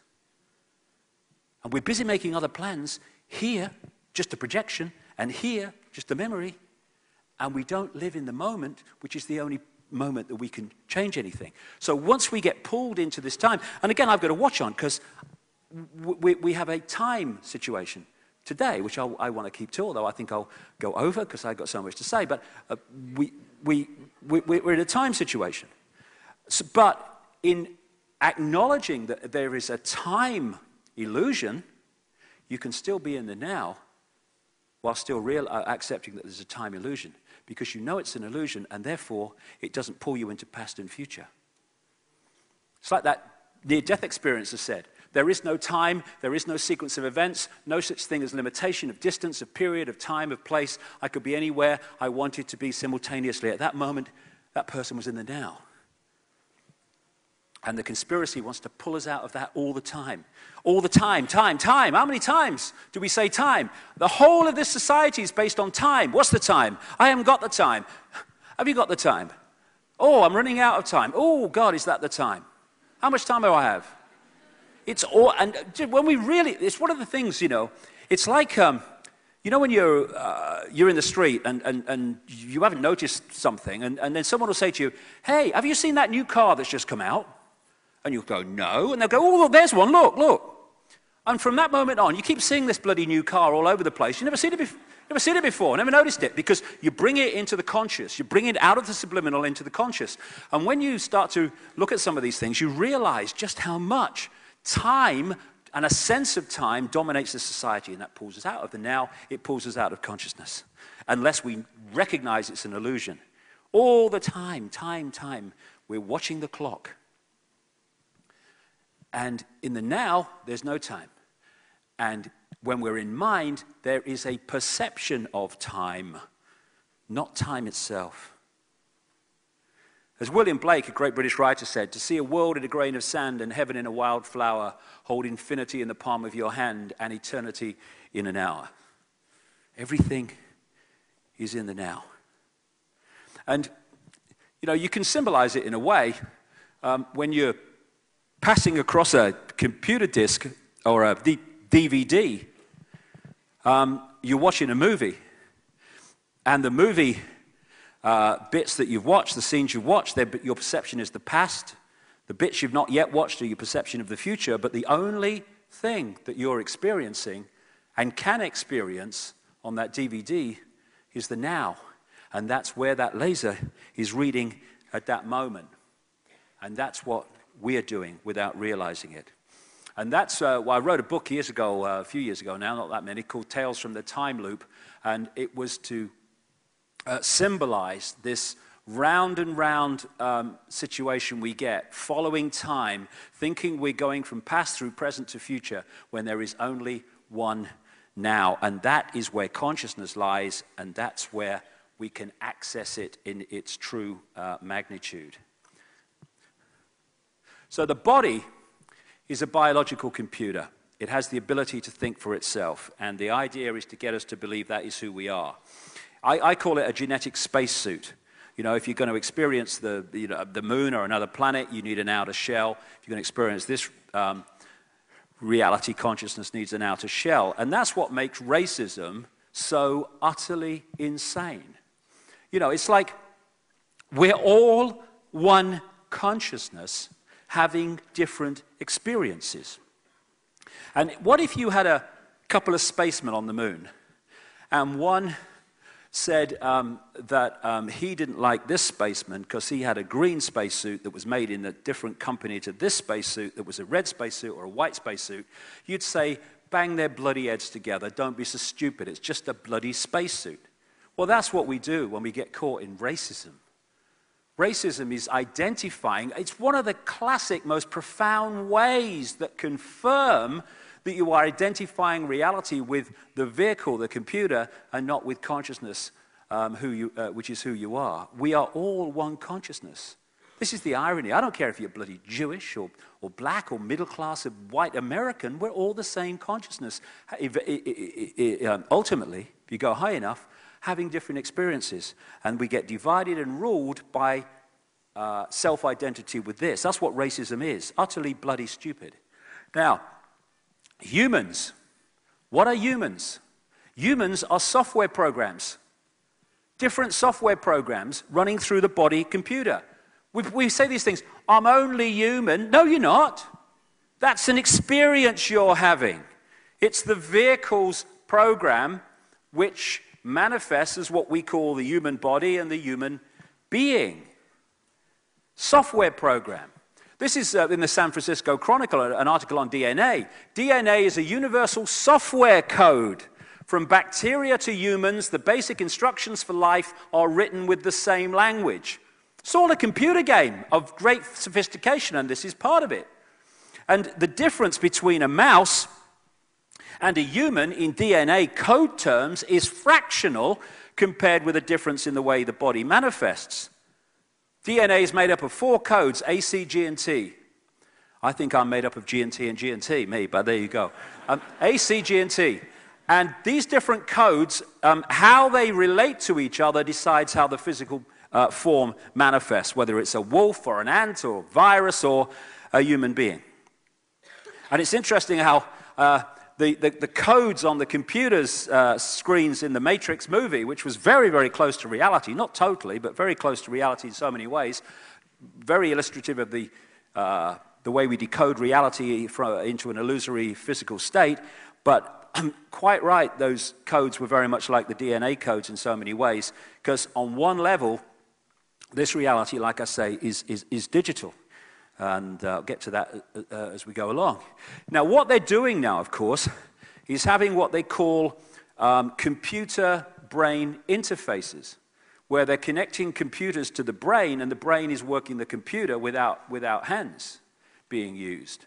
And the reason they can do that is quite simple. They're connecting 2 computer systems. One extraordinarily more sophisticated than the other, but still the same in theme. The human body ticks box after box after box in terms of a highly sophisticated computer system.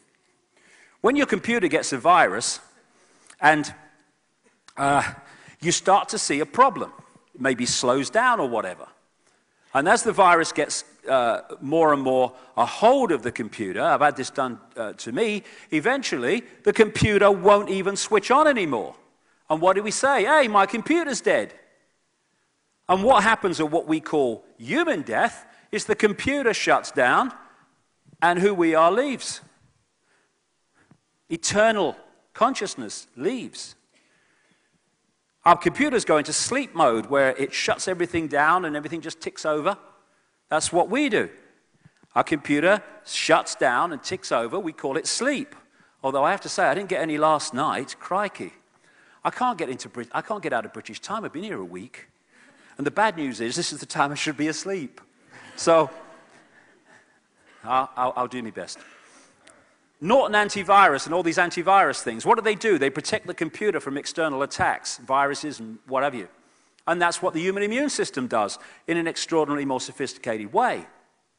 Protects the computer system, the body computer system, from attacks. And just with like computer antivirus systems, if a new virus comes out, which it's not programmed to repel, then the computer gets completely taken over. This is what happens with the human computer system, antivirus system, which is why when the Europeans went to North America, they took with them smallpox, which the Native Americans had not encountered before, and bingo, they fell like flies because their antivirus system, their immune system, couldn't cope.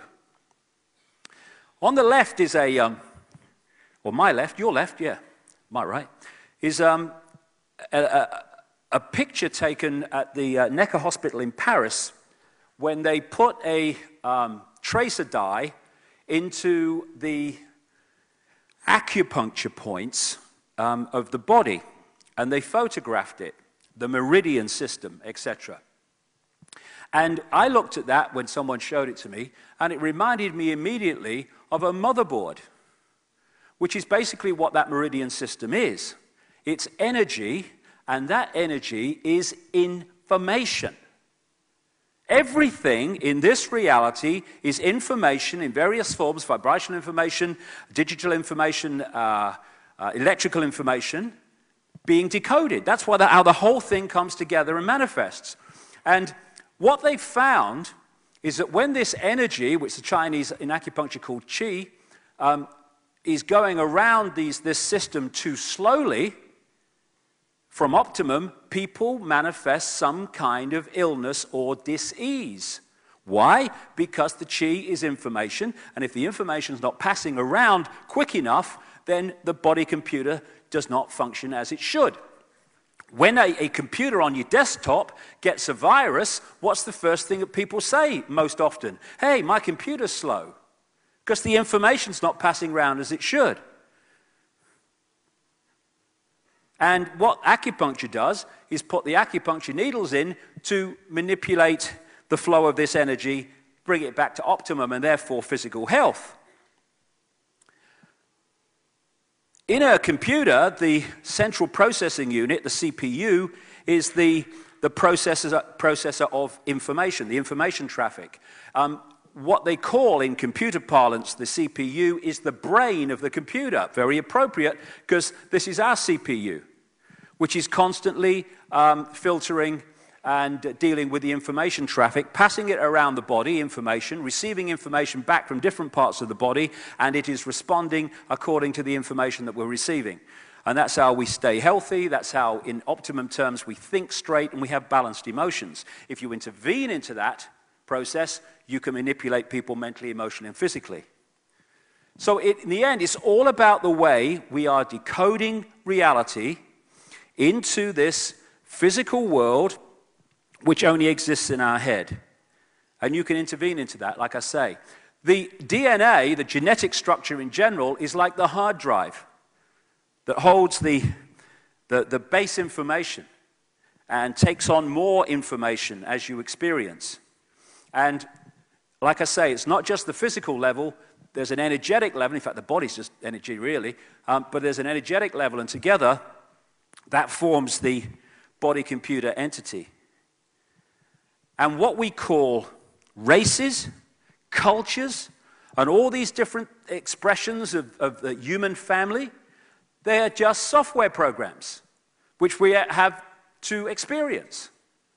And the software programs are very clear when you get into some of this stuff. This guy is called William Sheridan.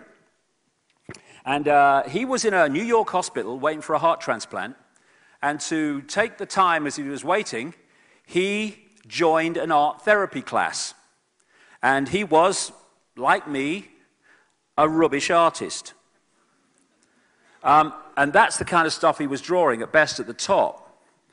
And then he had this heart transplant, and as he was recovering, he went back to the art therapy course, and he started producing much more sophisticated drawings. And he eventually met the mother of the man whose heart he was given, and asked the obvious question, because no one could explain what had happened, including the art therapist lady, who was bewildered by the difference.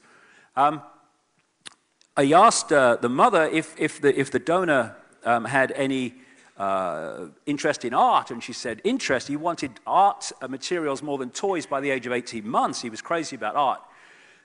And there's a doctor in America who's done a major study on this, of how when people receive transplanted organs, and again, the heart is the most obvious in this, the most powerful in this, but other organs too, like the lungs, people have in significant numbers taken on the aptitudes and the personalities or personality traits of the donor. Why? Because it's a download, in a sense. You are taking information, energetic information. We decode it as physical, but it's energetic information, and you're putting it into, downloading it into another computer, and that information then becomes available to that computer and starts to affect the way that it perceives reality. My great friend in Africa, Credo Mutwa, the Zulu shaman who's closing in on 90 now, he said to me, I talked to him about this, he said in the days of Africa when there was cannibalism, he said they had a golden rule that you must always boil the person to a certain temperature, otherwise if you eat them, you become them.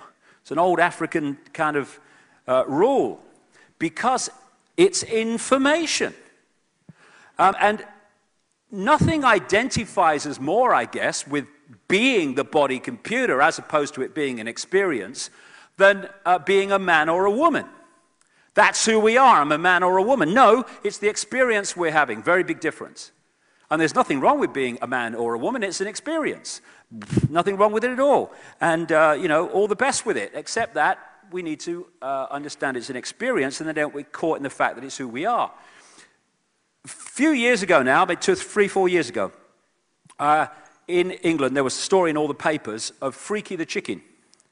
Freaky the chicken started out as a hen laying eggs, and then had this massive, for some reason, burst of testosterone produced, and started growing a comb, started crowing at dawn, and chasing the hens. And all that had happened is there had been a chemical change in the computer, and Freaky went from a woman to a man. And of course, you see this in the manipulation of sex change operations and stuff like that.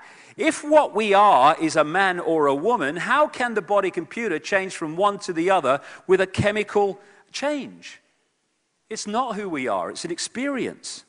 I saw this on the BBC website. Scientists have been able to take control of flies' brains to make females behave just like males. Researchers genetically modified the insects so that a group of brain cells that control sexual behavior could be switched on by a pulse of light.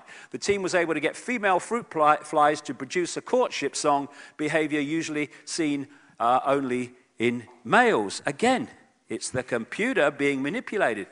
When I'm writing sometimes, I get up early in the morning in England, and when the sun comes up, the birds start singing.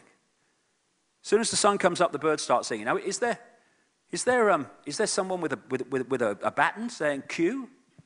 They just start singing. I mean, here we have Freaky the chicken. When he sort of got the testosterone burst, he starts crowing at dawn. Who told him? No, the computer program was running, just crowed at dawn. Another thing that we have, look at the time, another thing we have, we're doing all right, is emotions. We are our emotions.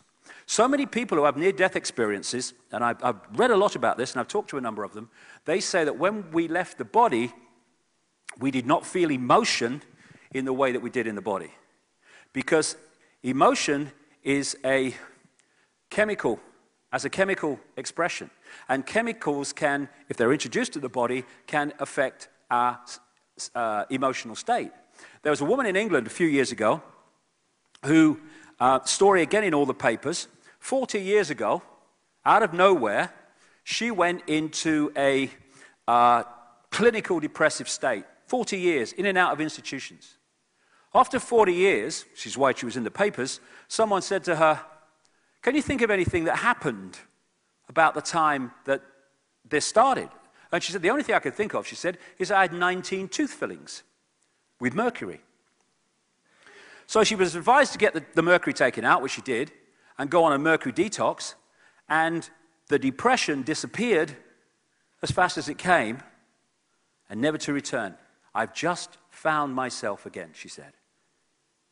Now, if you'd have said to her over that 40 years, "Who are you?" she'd say, "I'm a manic depressive." No. The body computer system had malfunctioned because of the chemicals introduced to it. And so often we identify who we are with things that we appear to be in terms of our behavior, when actually it's just the body computer program playing out. It's not who we are at all. Good habits, bad habits. How many times are good habits, bad habits, and all this stuff actually coming from the computer program, not from us?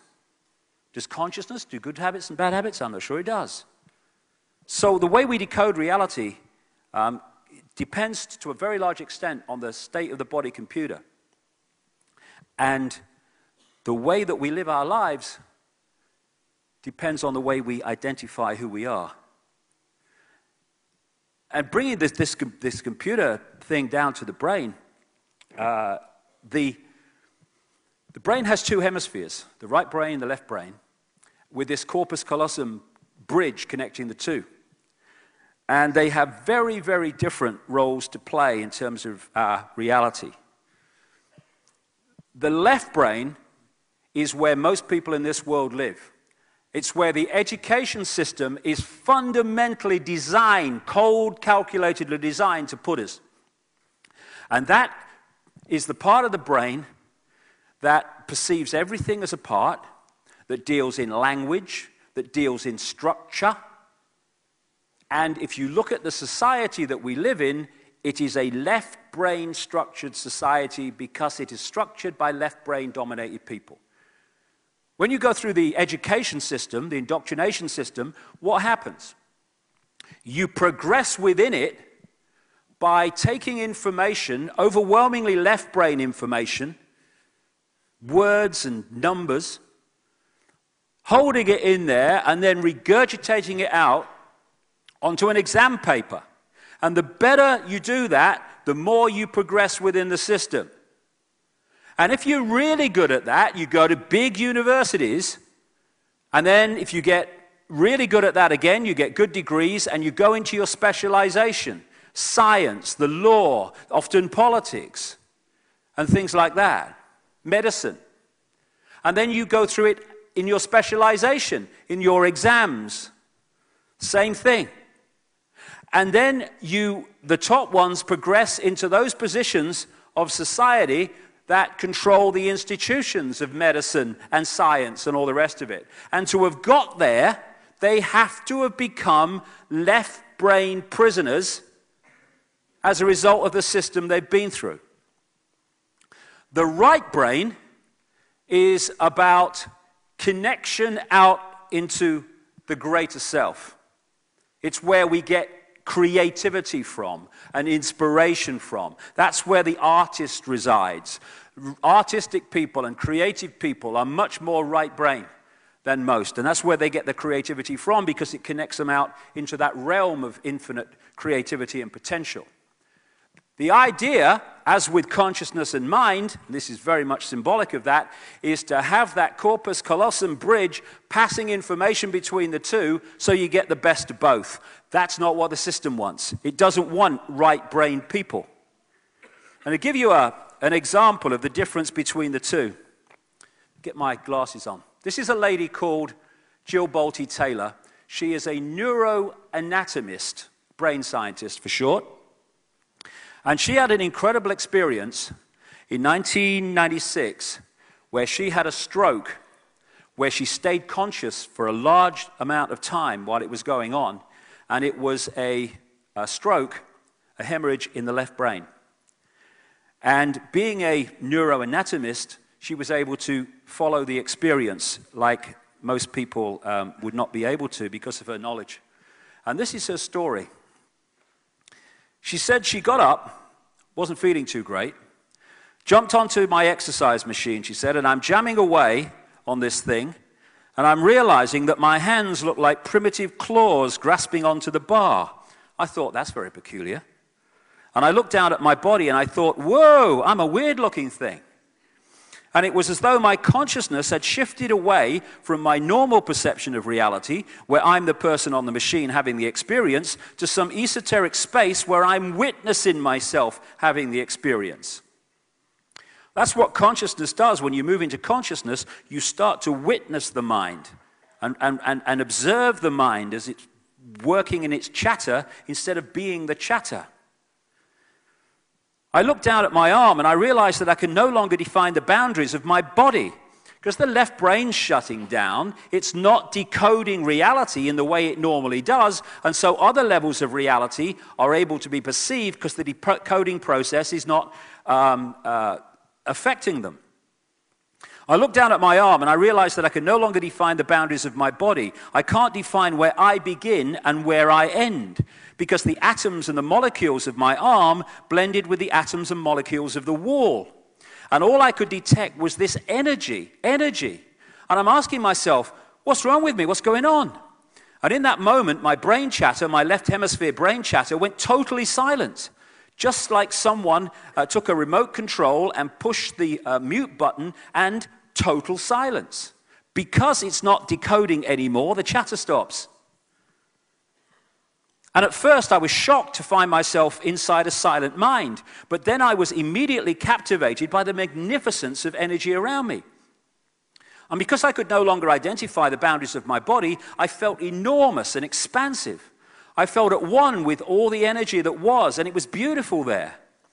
Then all of a sudden, my left hemisphere comes back online and says to me, hey, we got a problem, we got to get some help. So it's like, okay, I've got a problem. But then I immediately drifted right back into the consciousness, and I affectionately referred to this space as La La Land. It was beautiful there. Imagine what it would be like to be totally disconnected from your brain chatter that connects you with the external world. So here I am in this space, and any stress that related to me, to my job, it was gone. And I felt lighter in my body. And imagine all of the relationships in the external world and the many stresses related to any of those, they were gone. I felt a sense of peacefulness. See, all this stuff, all this stress, all this stuff that causes such grief and stops us from finding joy, it's all body-computer stuff. Not consciousness. I'm at the top. And imagine what it would feel like to lose 37 years of emotional baggage. Body-computer stuff. I felt euphoria. Euphoria was beautiful. And then my left hemisphere comes online and it says, hey, you've got to pay attention. We've got to get help. And I'm thinking, I've got to get help. I've got to focus. So I've got to call help. I've got to call work. I couldn't remember the number at work, so I remembered in my office I had a business card with a number on it. So I go to my business room, I pull out a 3-inch stack of business cards, and I'm looking at the card on top, and even though I could see clearly in my mind's eye what my business card looked like, I couldn't tell if this was my card or not, because all I could see was pixels. Because this is not decoding, the left brain is not decoding reality into this state that we perceive normally, now she's starting to see levels before that decoding process takes place, and it's pixels. Because on one level, as I keep saying, this reality is digital. And the pixels of the words blended with the pixels of the background and the pixels of the symbols, and I just couldn't tell. And I would wait for what I call a wave of clarity. And in that moment, I would be able to reattach to normal reality, and I could tell that's not the card, that's not the card, that's not the card. It took me 45 minutes to get 1 inch inside that stack of cards. In the meantime, for 45 minutes, the hemorrhage is getting bigger in my left hemisphere. I do not understand numbers, I do not understand the telephone, but it's the only plan that I have. So I take the phone pad and I put it right here. I take the business card, I put it right here, and I'm trying to match the shape of the squiggles on the card to the shape of the squiggles on the phone pad. Eventually, the whole number gets dialed, and I'm listening to the phone, and my colleague picks up the phone, and he says to me, "Woof, woof, woof, woof." And I'm thinking to myself, oh my gosh, he sounds like a golden retriever. And so I say to him, clear in my mind, I say to him, "This is Jill, I need help." And what comes out of my voice is, "Woo, whoosh, whoosh, whoosh." And I'm thinking, oh my God, I sound like a golden retriever. And so I didn't know that I couldn't speak or understand language until I tried. Because when I speak now, what goes between my mouth and people's ears is a vibrational frequency. The brain, through the senses, decodes that into sound. And decodes it, the left brain, decodes it into language. When it ceases to do that, we sound like a golden retriever because the process of decoding is not working as it should. And Jill Bolte-Taylor, thank goodness, made a full recovery. And if you go onto the internet and you put her name in, there's a 20-minute video in which she tells her story. She tells it very well indeed, because it gives so many insights into the nature and illusory nature of reality which she experienced. So when the two are working in unison, that's perfect. And when we take psychoactive drugs, that opens channels that are not normally open, and we have senses of reality that we don't normally experience. This is the key to the conspiracy on this level. So I asked Neil Haig to put soldiers across the entrance to the left brain, because that's what this society is doing. It's trying to hold us in the left brain state of reality, and so we do not access to the extent that we should this level of the side of the brain, which takes us out into another awareness. And, you know, when I talk at events like this, which attract people who are, at the very least, opening their minds, because we're all opening our minds, because it's a process, I just give it as I see it.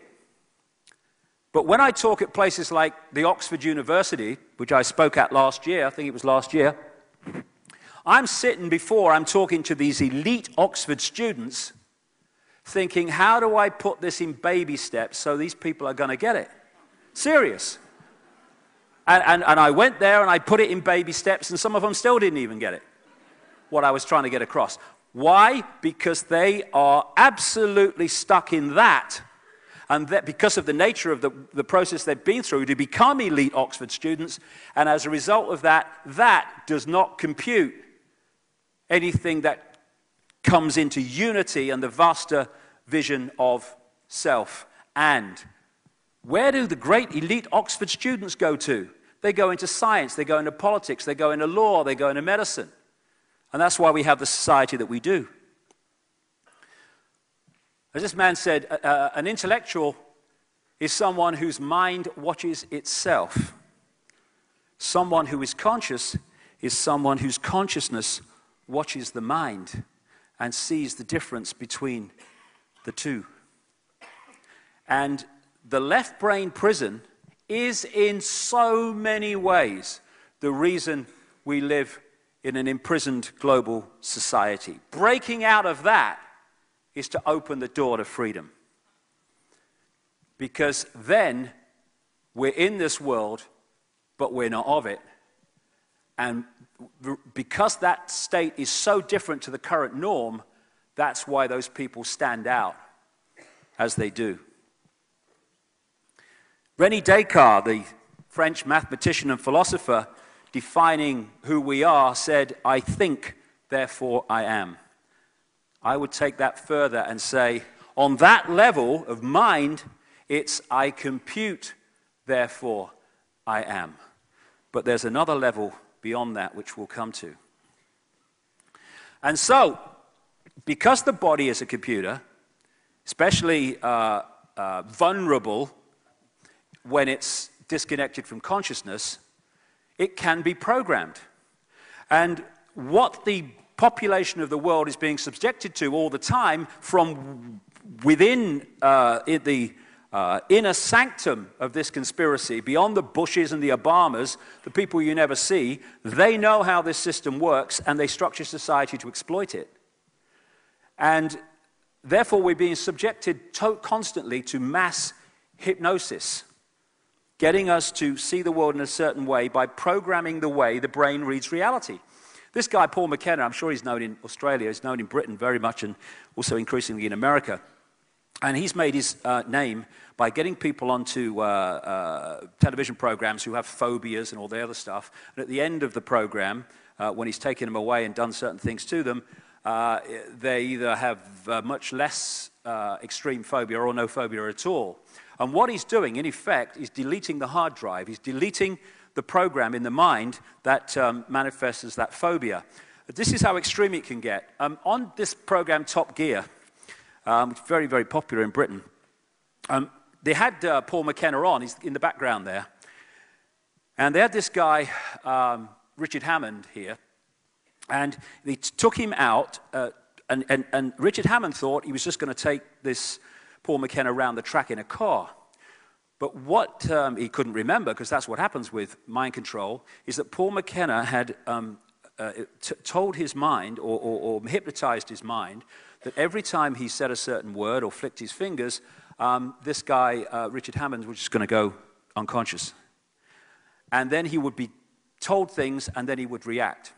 So they're standing outside this car, and they're just chatting away normally, and suddenly McKenna says whatever he said, keyword, trigger word, and Hammond goes, And he said to him, "When you wake up, you're not going to know how to drive a car."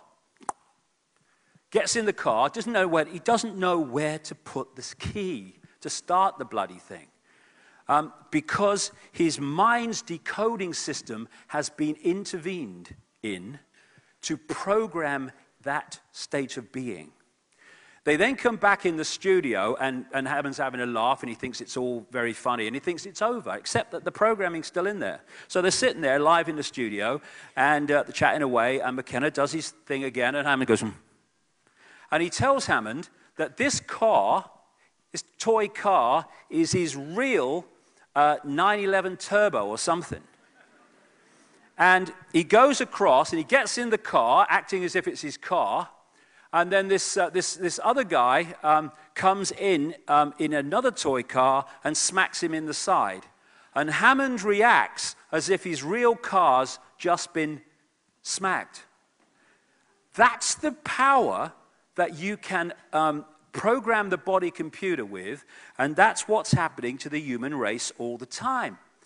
We are, those that are not waking up, we are in a hypnotic trance. And that's why people can't see the bloody obvious. Try telling Richard Hammond that wasn't his real car. When you're in a hypnotic stage show, and I've been to many researching this, try telling the guy that he's not seeing an elephant in the audience. As Voltaire said, so long as the people do not care to exercise their freedom, those who wish to tyrannize will do so, for tyrants are active and ardent and will devote themselves in the name of any number of gods, religious or otherwise, to put shackles upon sleeping men. And so putting us to sleep hypnotically is fundamental to it. And that's why this phrase, people are waking up, is so absolutely accurate. That's what we're doing. We're waking up from the trance. And when the guy who thinks there's an elephant in the audience wakes up from the trance, there's no elephant anymore. He can see reality in a different way. It's about keeping us in a hypnotic state. And here's a hypnotist. Television, people don't know it. 99.9% of them don't know it anyway. They are hypnotists. They are implanting into the mind, through a real powerful form of mind control called repetition, a version of the world and reality that, if we take it on, puts us all in the same norm of perception. All the time, 24/7, wherever you go. Me, me, me, me, me, me, me, me. Same repeating things. 19 hijackers who couldn't fly Cessnas suddenly manifested the ability to fly wide-bodied jets. Over and, oh, yeah, see, yeah, don't know where it came from, honey, but they just managed to, they must have read a book. And then you have, in America, on the left, they are Democratic supporting news presenters, and these in Fox, of course, are far, far right-wing supporting presenters, and they are apparently putting different points of view, but together they see the system in the same way. They just want to come from it from a slightly different angle. And that is constantly mind controlling the body computer to believe that there are sides in the world and there are differences and stuff, and take us away from the understanding that behind it all there's one force manipulating through all sides. Then you've got people like Jon Stewart. Some of his shows are very funny, and this guy Bill Maher. These are perceived to be, I call them steam whistles. You let off a bit of steam and frustration because they have fun and satirize the political system, but only to a point. So he'll satirize, but as soon as he gets someone in the studio, like Tony Blair a few months ago, he basically licks his backside instead of asking serious questions, which he's asking when the guy isn't there. Come on. And Bill Maher, why he's against, ridiculing the system and all that, and politicians, he vehemently attacks anyone who says that 9/11 was not, the official story was not true. And so all these different forms and media of all different kinds, and sometimes they seem to be different, are all selling you basically the same belief system on the way the system works. And as a result of this mind control technique called repeating, so many people believe things they've never checked, never asked about, never questioned in any way, but because it's the norm, because everyone believes it, it becomes their truth. Oscar Wilde, great English writer, said, most people are other people. Their thoughts are someone else's opinions, their lives are mimicry, their passions are quotation. That's what happens when we just repeat without question. We have teacher repeaters who just repeat what they are told to tell the children and what they learn themselves in their academic life and in teacher training. We have doctor repeaters that just repeat what the drug companies tell them and what they learned at medical schools. Medical schools can, well, I'll perhaps even be right the first time. Medical schools controlled by the drug companies. We have scientist repeaters repeating the bloody nonsense that a tiny, tiny greenhouse gas called carbon dioxide from human form somehow is transforming the bloody climate of the planet. Repeat, repeat, repeat.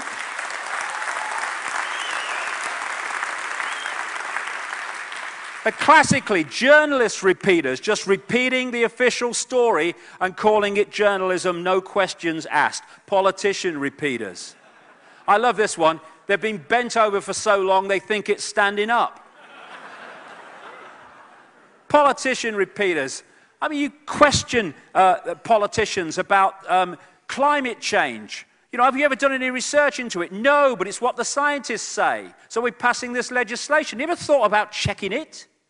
No. Repeaters, repeaters, repeaters. And then we have people repeaters who take it from these sources and then repeat it among themselves. And then if someone challenges that repetition version of reality, they get ridiculed and condemned for the crime of being different. And a few people can't control the world. It's a piece of cake, given the way things are.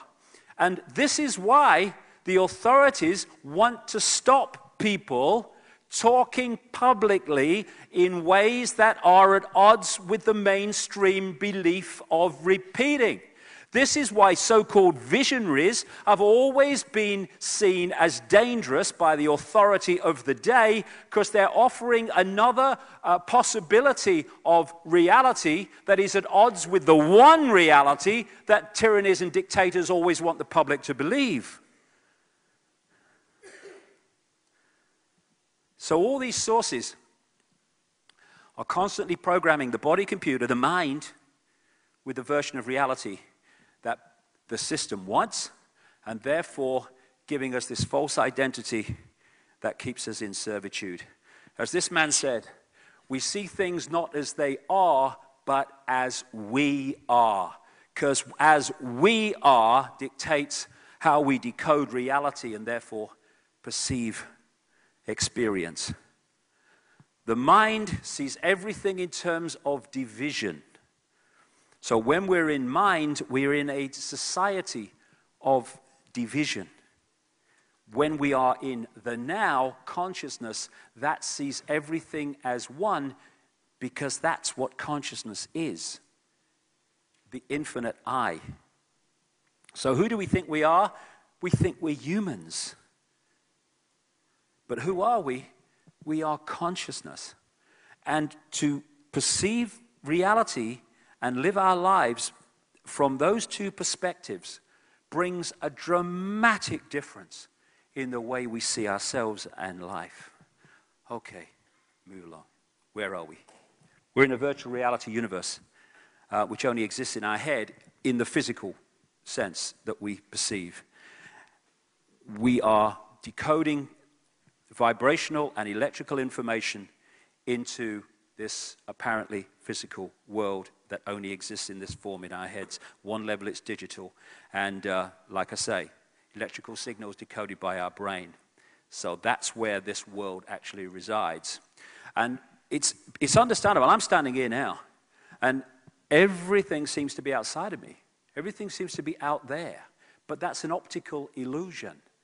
Everything is not out there. It's in here in terms of the physical world. It is within us. Everything is within us. So this age-old line that goes right the way back through the ages, what we call the ages, to go within, is a stunningly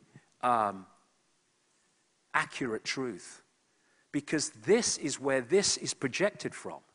And see, what the system wants, and one of the key benefits from the system's point of view for us believing that everything's out there, is it wants us to believe that if we don't like what's out there, or what we perceive to be out there, we must change it out there. But there is no out there, so if we're going to change it out there, we're trying to change symbolically, not even symbolically, very accurately, we're trying to change a movie by screaming at the screen. It's not going to change. The movie's just going to run. We've got to go within and find the projector and what's projecting the movie and change that, and then the movie must change. This can only change when this changes. Because by the time it hits the screen and becomes this holographic reality, this illusory physical reality, it's a done deal. It's a done deal. There's no changing it now. There's no changing the movie when it hits the screen. It's done. We've got to change it before it hits the screen. And that means going within to the deeper levels of ourselves where we decode this stuff and therefore change it. Everything that we see is just in our head. Everything, friends, family, and the physical way, everything is in our heads and produced digitally in the end. And it's a virtual reality. On many ways, it works with the same binary system, though it's far more sophisticated, that you find in computer systems, on-off electrical charges. The binary system, although it's more sophisticated in other parts of the brain as well. And again, just like DNA, where the O's and the 1s are in relation to each other, decides what appears on the screen. Same with DNA. Everything is information. Everything is information being decoded. And it's being decoded in a desperately narrow band of frequencies. We look out and we think we're seeing this vastness. And again, on one level, it does seem like that. But actually, it's a frequency range that's so tiny, it's funny. Even mainstream science says that of the mass matter that exists in this universe in various forms, the electromagnetic spectrum is 0.005% of what they perceive to exist in this universe. Visible light, which is the only frequency range that our eyes can access and allows our brain to decode into this reality, is a fraction of the 0.005%. As someone rightly said, humans are basically blind because we're operating on such a narrow frequency. This is like just a three-dimensional television station. And beyond this are other television stations which can interact with this one. That's what we call paranormal activity in many ways. Get into that in the second section. And so we're decoding this tiny range of frequencies into this reality. We say seeing is believing, but believing is seeing. Because how we decode reality decides on how we see reality, because it all takes place in the brain, the way the neurons fire and all the rest of it. And one of the things they found in experiments, I was seeing a film about this a couple of years ago, is that when you get a rigid belief system, the neurons fire in a certain network. And what that does is filter reality in relation to the way that network is firing. So when you get information coming into the brain that is at odds with the rigid belief system, those neuron pathways will fire in a certain way and will not decode that information in a way that affects the belief system. It's like just a filter that just only filters reality in a certain way. And then when you shift your belief system, the neuron networks, as before, break up and they fire in a different way. So belief systems are fundamental to filtering reality to perpetuate themselves. This is our base reality. We are energy. And it's only when we pass through the decoding system of the brain that we appear in our heads as three-dimensional physical bodies.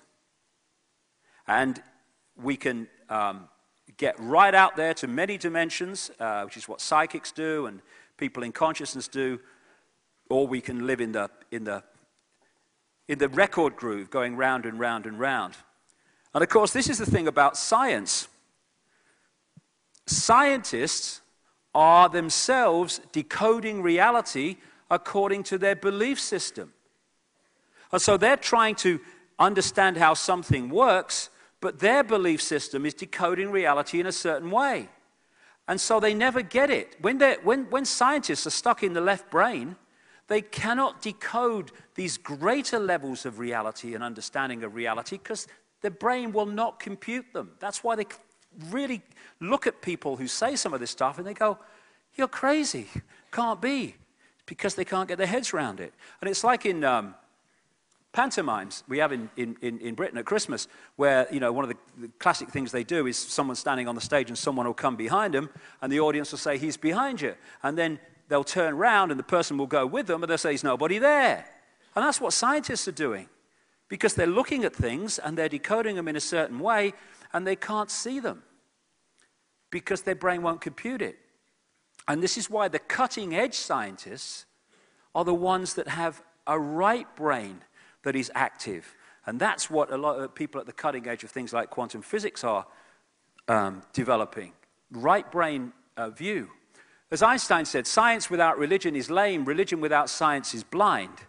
I would say this: science without consciousness is lame, religion without consciousness is blind. And indeed, with consciousness, there is no religion. Okay, final bit before we have a break. The holographic internet. This is what this reality is, in effect. And like I said a long time ago now, technology today is starting to mirror, in a much less sophisticated way, of course, but it's starting to mirror the reality we're experiencing. If you say to someone, tell me about the internet, they'd say it's graphics and websites and words and colors on a screen. Yes, it is. But the only place the internet exists in that form is on the screen. Everywhere else, it is electrical circuits and what have you. It's not what's on the screen. That's only just there, nowhere else. And you say to people, tell me about television. They say, oh, it's moving pictures on a screen. Yes, it is. But the only place television exists in that form is on the screen. Everywhere else, it's electronic circuits and frequency fields and all the rest of it. And it's the same with us. The only place this world exists is on the screen. And so many people over the years, scientists and what have you, have offered the possibility that this world only exists in this form when it's observed. Well, from the understanding we're getting now, that's exactly what it is. You know, when you play a DVD, it doesn't play the whole DVD on the screen. It plays that part of the DVD that is being read at that time. And what we're doing is, in the act of observation, we are decoding that part of the vibrational construct into this world, but only the part that we're actually observing. And if you could see the unobserved reality that we're experiencing at its prime level, it would just be vibrational, not solid or anything at all. So what is the matrix, as we call it? It is energetic information being read in various ways to create this illusory, vast, apparently infinite but not, world of solidity. And the other thing, key, that the body is, because it's many things, it's a fantastic creation. It is a crystalline receiver-transmitter, because that's how the decoding system works. We are decoding information, because people say, okay, if we're creating our own reality and all that stuff, how come we're all seeing the same theater now? Because there is a construct, like I call it the cosmic internet, which exists in vibrational form, which we are collectively decoding into this collective reality. You know, you go on the internet in South Africa or Sydney or London or China, or not so much China, but another place where they don't firewall it off, and you're seeing the same, experiencing the same collective reality, although you're in different parts of the world. Now, you can go to different websites, or you can go to the same website, and you might have different views of that website. That's your individual spin on this collective reality, but you're all experiencing the same collective reality on the World Wide Web. This reality is the same. There's a collective reality which we decode, so we all look out the window, we'll see the same car going past, but we'll all have a different opinion on what we think of that car. The basic reality is the same. And we're crystalline.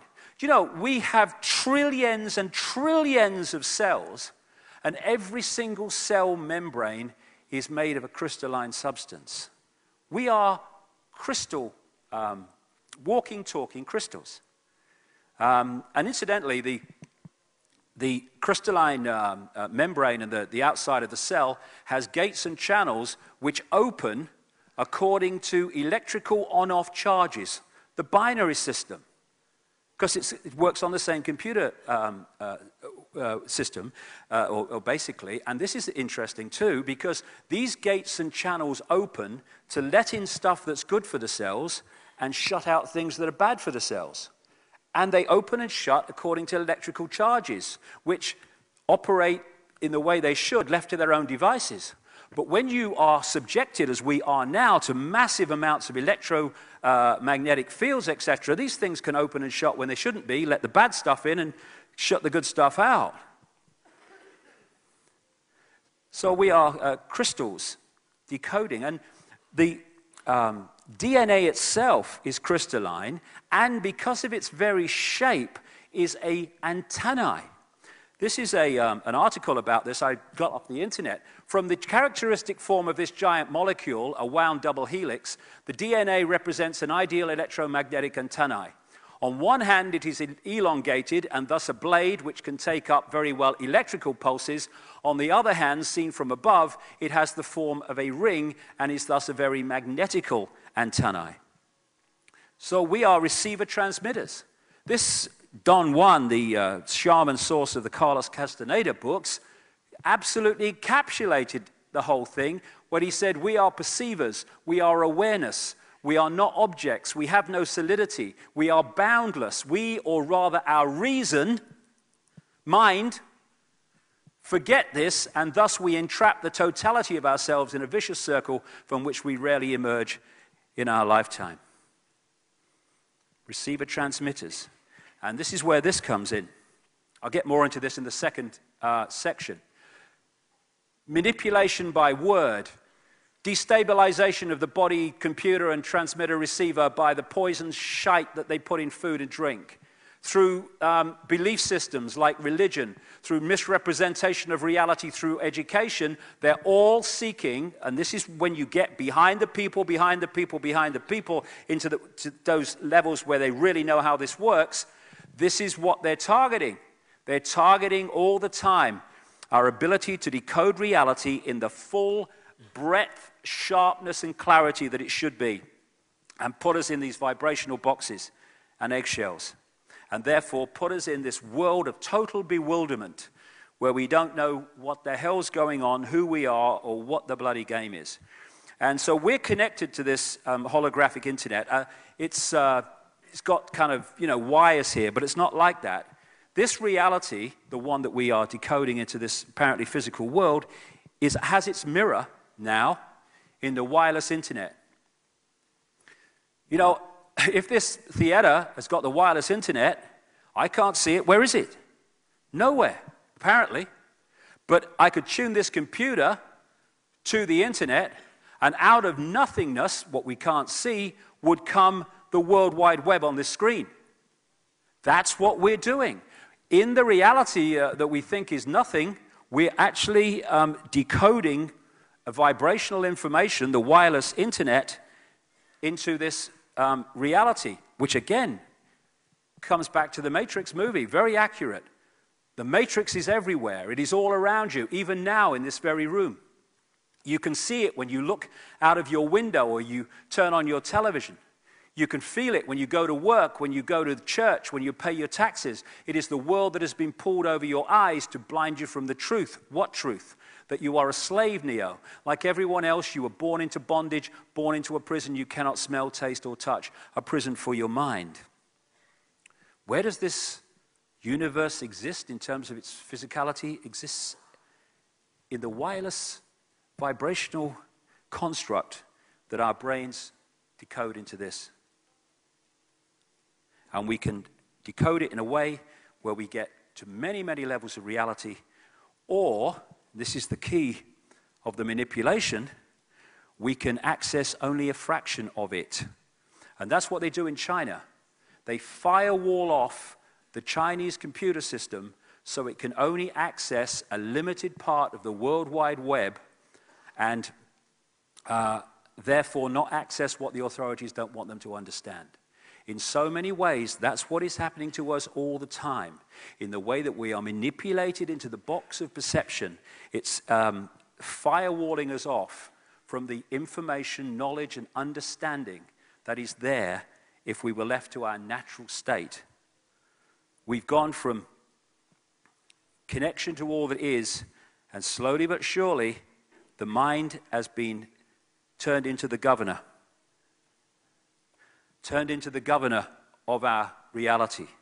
And we've been put into bubbles, operate within little bubbles, within big bubbles, but operating in a fraction of our true potential. And if that didn't happen, there would be no way in the world that the few could control the many and enslave billions of people as they do. So what is reality? It is the range of frequencies that we are decoding and how we are decoding them. I'll just tell you this story very quickly to kind of sum up everything I'm saying. In this book, The Holographic Universe by Michael Tolbert, he tells a story. It's a great book. he tells the story of something he experienced, where he's at a party which his father organized, and he had a stage hypnotist along. And he's getting them to do party tricks and all that stuff, getting them to eat a potato and think it's an apple. How does he do that? He implants the belief in the decoding system that it's an apple, and therefore the person eats a potato, but that electrical signal is decoded as an apple because that's what the decoding system has been manipulated to do. Now imagine that over the range of society and everyday life, because that's what's happening to us all the time. But he got this guy called Tom, who was at the party, and he sat him down, and he got him to do various things. And then towards the end, he said to him, when I bring you back to a waking state, you're not going to be able to see your daughter in the room. And before he brought him back, he brought the daughter, and he stood the daughter in front of her father, so her father's looking into her belly. And then he brings him back, apparently, to a waking state, and he says to him, can you see your daughter in the room, Tom? He's looking around. No, I can't see her. Not here. People are giggling. She's giggling. He can't hear them. Or hear her, anyway. And then the hypnotist went behind the daughter, and he put his hand in the small of her back, and he said, Tom, I'm holding something. What am I holding? Daughter's here, Tom's here. He looks at him bewildered because it's obvious. He says, you're holding a watch. He says, there's an inscription on the watch. Can you read it? He peered forward, read the inscription. His daughter's here. Now, if you explain that to people, explain that to a mainstream scientist. You say, impossible, stupid, crazy. No. The only place that his daughter existed in that physical form was in his head when it was decoded into that form. Before the decoding happens, she is just energy, an energetic form, consciousness in that way. And so if because the implanted belief was so well done that it affected his ability to decode that, and the brain didn't code that energy field, he didn't bring his daughter into the level that his eyes can perceive, what we call physical level. And so everything else in the room existed in the physical because he decoded that, but not the daughter. And because the daughter wasn't there, he could see what was behind her. And when you see the levels to which the mind can be manipulated, and you think that the people behind this conspiracy understand that, then you can see how easy it is as long as we don't understand this information. The world seems solid, seems very solid, but it can't be, because the world's made of atoms, and atoms have no solidity. As someone pointed out, if you take an atom to be the size of a cathedral, then the nucleus in the center of the atom would be the size of a 10-cent piece. The rest of it is empty space. How can empty space, just an energetic, non-solid thing, become the solid world? It can't be. And quantum physicists, how can that be? Atoms have no solidity, but the world's solid. How can they? It's just the decoding process. That's all it is. And that's what they miss. That it's in our heads. And the world, I'll finish on this bit. The world is a hologram, a gigantic hologram. That's what the universe is. And everything within it, including us, on the physical level, are holograms. And we see holograms, of course, in our everyday experience in the shops and stuff. And for people who haven't come across it, how they make them, where something appears three-dimensional but isn't, is by taking a laser beam, breaking part of it off, and it goes across the object they want to photograph. And what it does is it picks up a vibrational version of that object. Another part of the laser beam goes directly onto, or virtually directly onto, a photographic print. And then this part of the laser beam that's gone across the object is directed back onto the same photographic print, and the two laser beams hit each other. What this creates is what they call an interference pattern. And it's like dropping two stones in a pond, and as the waves come out and hit each other, that waveform is a waveform version of those two stones, where they fell, how fast, and all the rest of it. Exactly the same interference pattern. This is a holographic photographic print of an interference pattern, which looks very much like fingerprints, interestingly. But when you fire a laser at this photographic print, this interference pattern, which is a vibrational version of the object that's been photographed, suddenly, out of nowhere, comes a three-dimensional, or apparently three-dimensional form, which the best of them can look totally solid, except you can put your hand through them because they're not solid at all.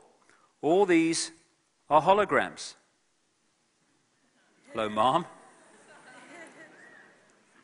This is a landscape. That's not a very good one, but it gives the feel of it. These are holograms. These are virtual reality games, which give the three-dimensional feel. And so the three-dimensional world that we think we live in, it's just an illusion made up of holographic images which appear solid, because that's the way we decode them, but aren't really. The world is vibrational, and we decode it into the physical when we observe it. It's a construct. It's illusory. It's like when that Neo character in the Matrix went into a higher state of consciousness, he saw beyond the physical to that which is behind it. And interestingly, this is January's New Scientist, one of the most prestigious mainstream science magazines in Britain, just a few months ago, and the front page is, "You are a hologram projected from the edge of the universe." Even mainstream scientists, some of them are starting to realize this, except when you read the article, they missed the point massively. It's not projected from the edge of the universe at all. It's going on inside us. And interestingly, holograms have an amazing characteristic. Every part of the hologram is a smaller version of the whole. And so if you take a holographic print, and you cut it into four, and you fire the laser at the four pieces, you don't get a quarter-size part of the whole picture when you do that. You get a quarter-size version of the whole picture. Every part of the hologram is a smaller version of the whole wherever you go. And that's why we have this stuff in alternative healing. That's why reflexologists can find parts of the hands and the feet and other parts of the body that relate to the body as a whole. They can find a place that connects with the heart, that connects with the liver. That's why acupuncture can find points on the ear which represent and connect with different parts of the body. Because every part of the body is a smaller version of the whole body. And in the same way, every single part of this universe, whether it's an ant, a person, a tree, a blade of grass, a breath of air, in the end is a smaller version of the super hologram that I call it, which is the universe as a whole. Work. There you go. I met this guy, Harvey Biggleton, in America a few months ago, and he wrote this book called Holographic Blood. And he showed me through a microscope my own blood massively blown up through the microscope, and there were holographic pieces in it. Holographic parts of my body in it. I could see it. "Oh, you got a problem there," he said. Three-dimensional forms. That's why we have this saying, "as above, so below." That's why the human energy field operates in the same basic way as the energy field of the earth, and so on and so on. It's because every part of the hologram is a smaller version of the whole. So we are, even on this physical level, we are the bloody universe, and the universe is us. My God, we've come a long way since Ethel Jones and Charlie Bloody Smith. It's a miracle. What are miracles? How can the illusion of fire burn the illusion of physicality? It can't unless we believe it can. And when we move ourselves into another state of consciousness, another state of reality, we can walk through fire without being burned because our belief system changes and therefore our experience changes. That great line in The Matrix, it's not the spoon that bends, it is only yourself. Of course it is, because you're decoding the spoon into physicality. You're deciding if it bends or not. And it's all about going beyond rules by becoming conscious. What we call the rules and laws of physics, or the rules of limitation, come from mind. Consciousness, when you get really into consciousness, can overcome the illusory laws of physics, the illusory laws of this reality. This is a line from The Matrix. I've seen agents punch through a concrete wall. Men have emptied entire clips at them and hit nothing but air. And yet their strength and their speed are still based in a world that is based on rules, mind. Because of that, they will never be as strong or as fast as you can be. And who was you symbolic of? He's the one. Consciousness, the one. That's what we are, consciousness. And because we've been manipulated to forget that, we live in a world of enslavement and imposition. When we realize who we are, those days are over, and we are now beginning to realize who we are. I'll be back in 1 hour. Thank you very much. Thank you. Thank you very much. Thank you.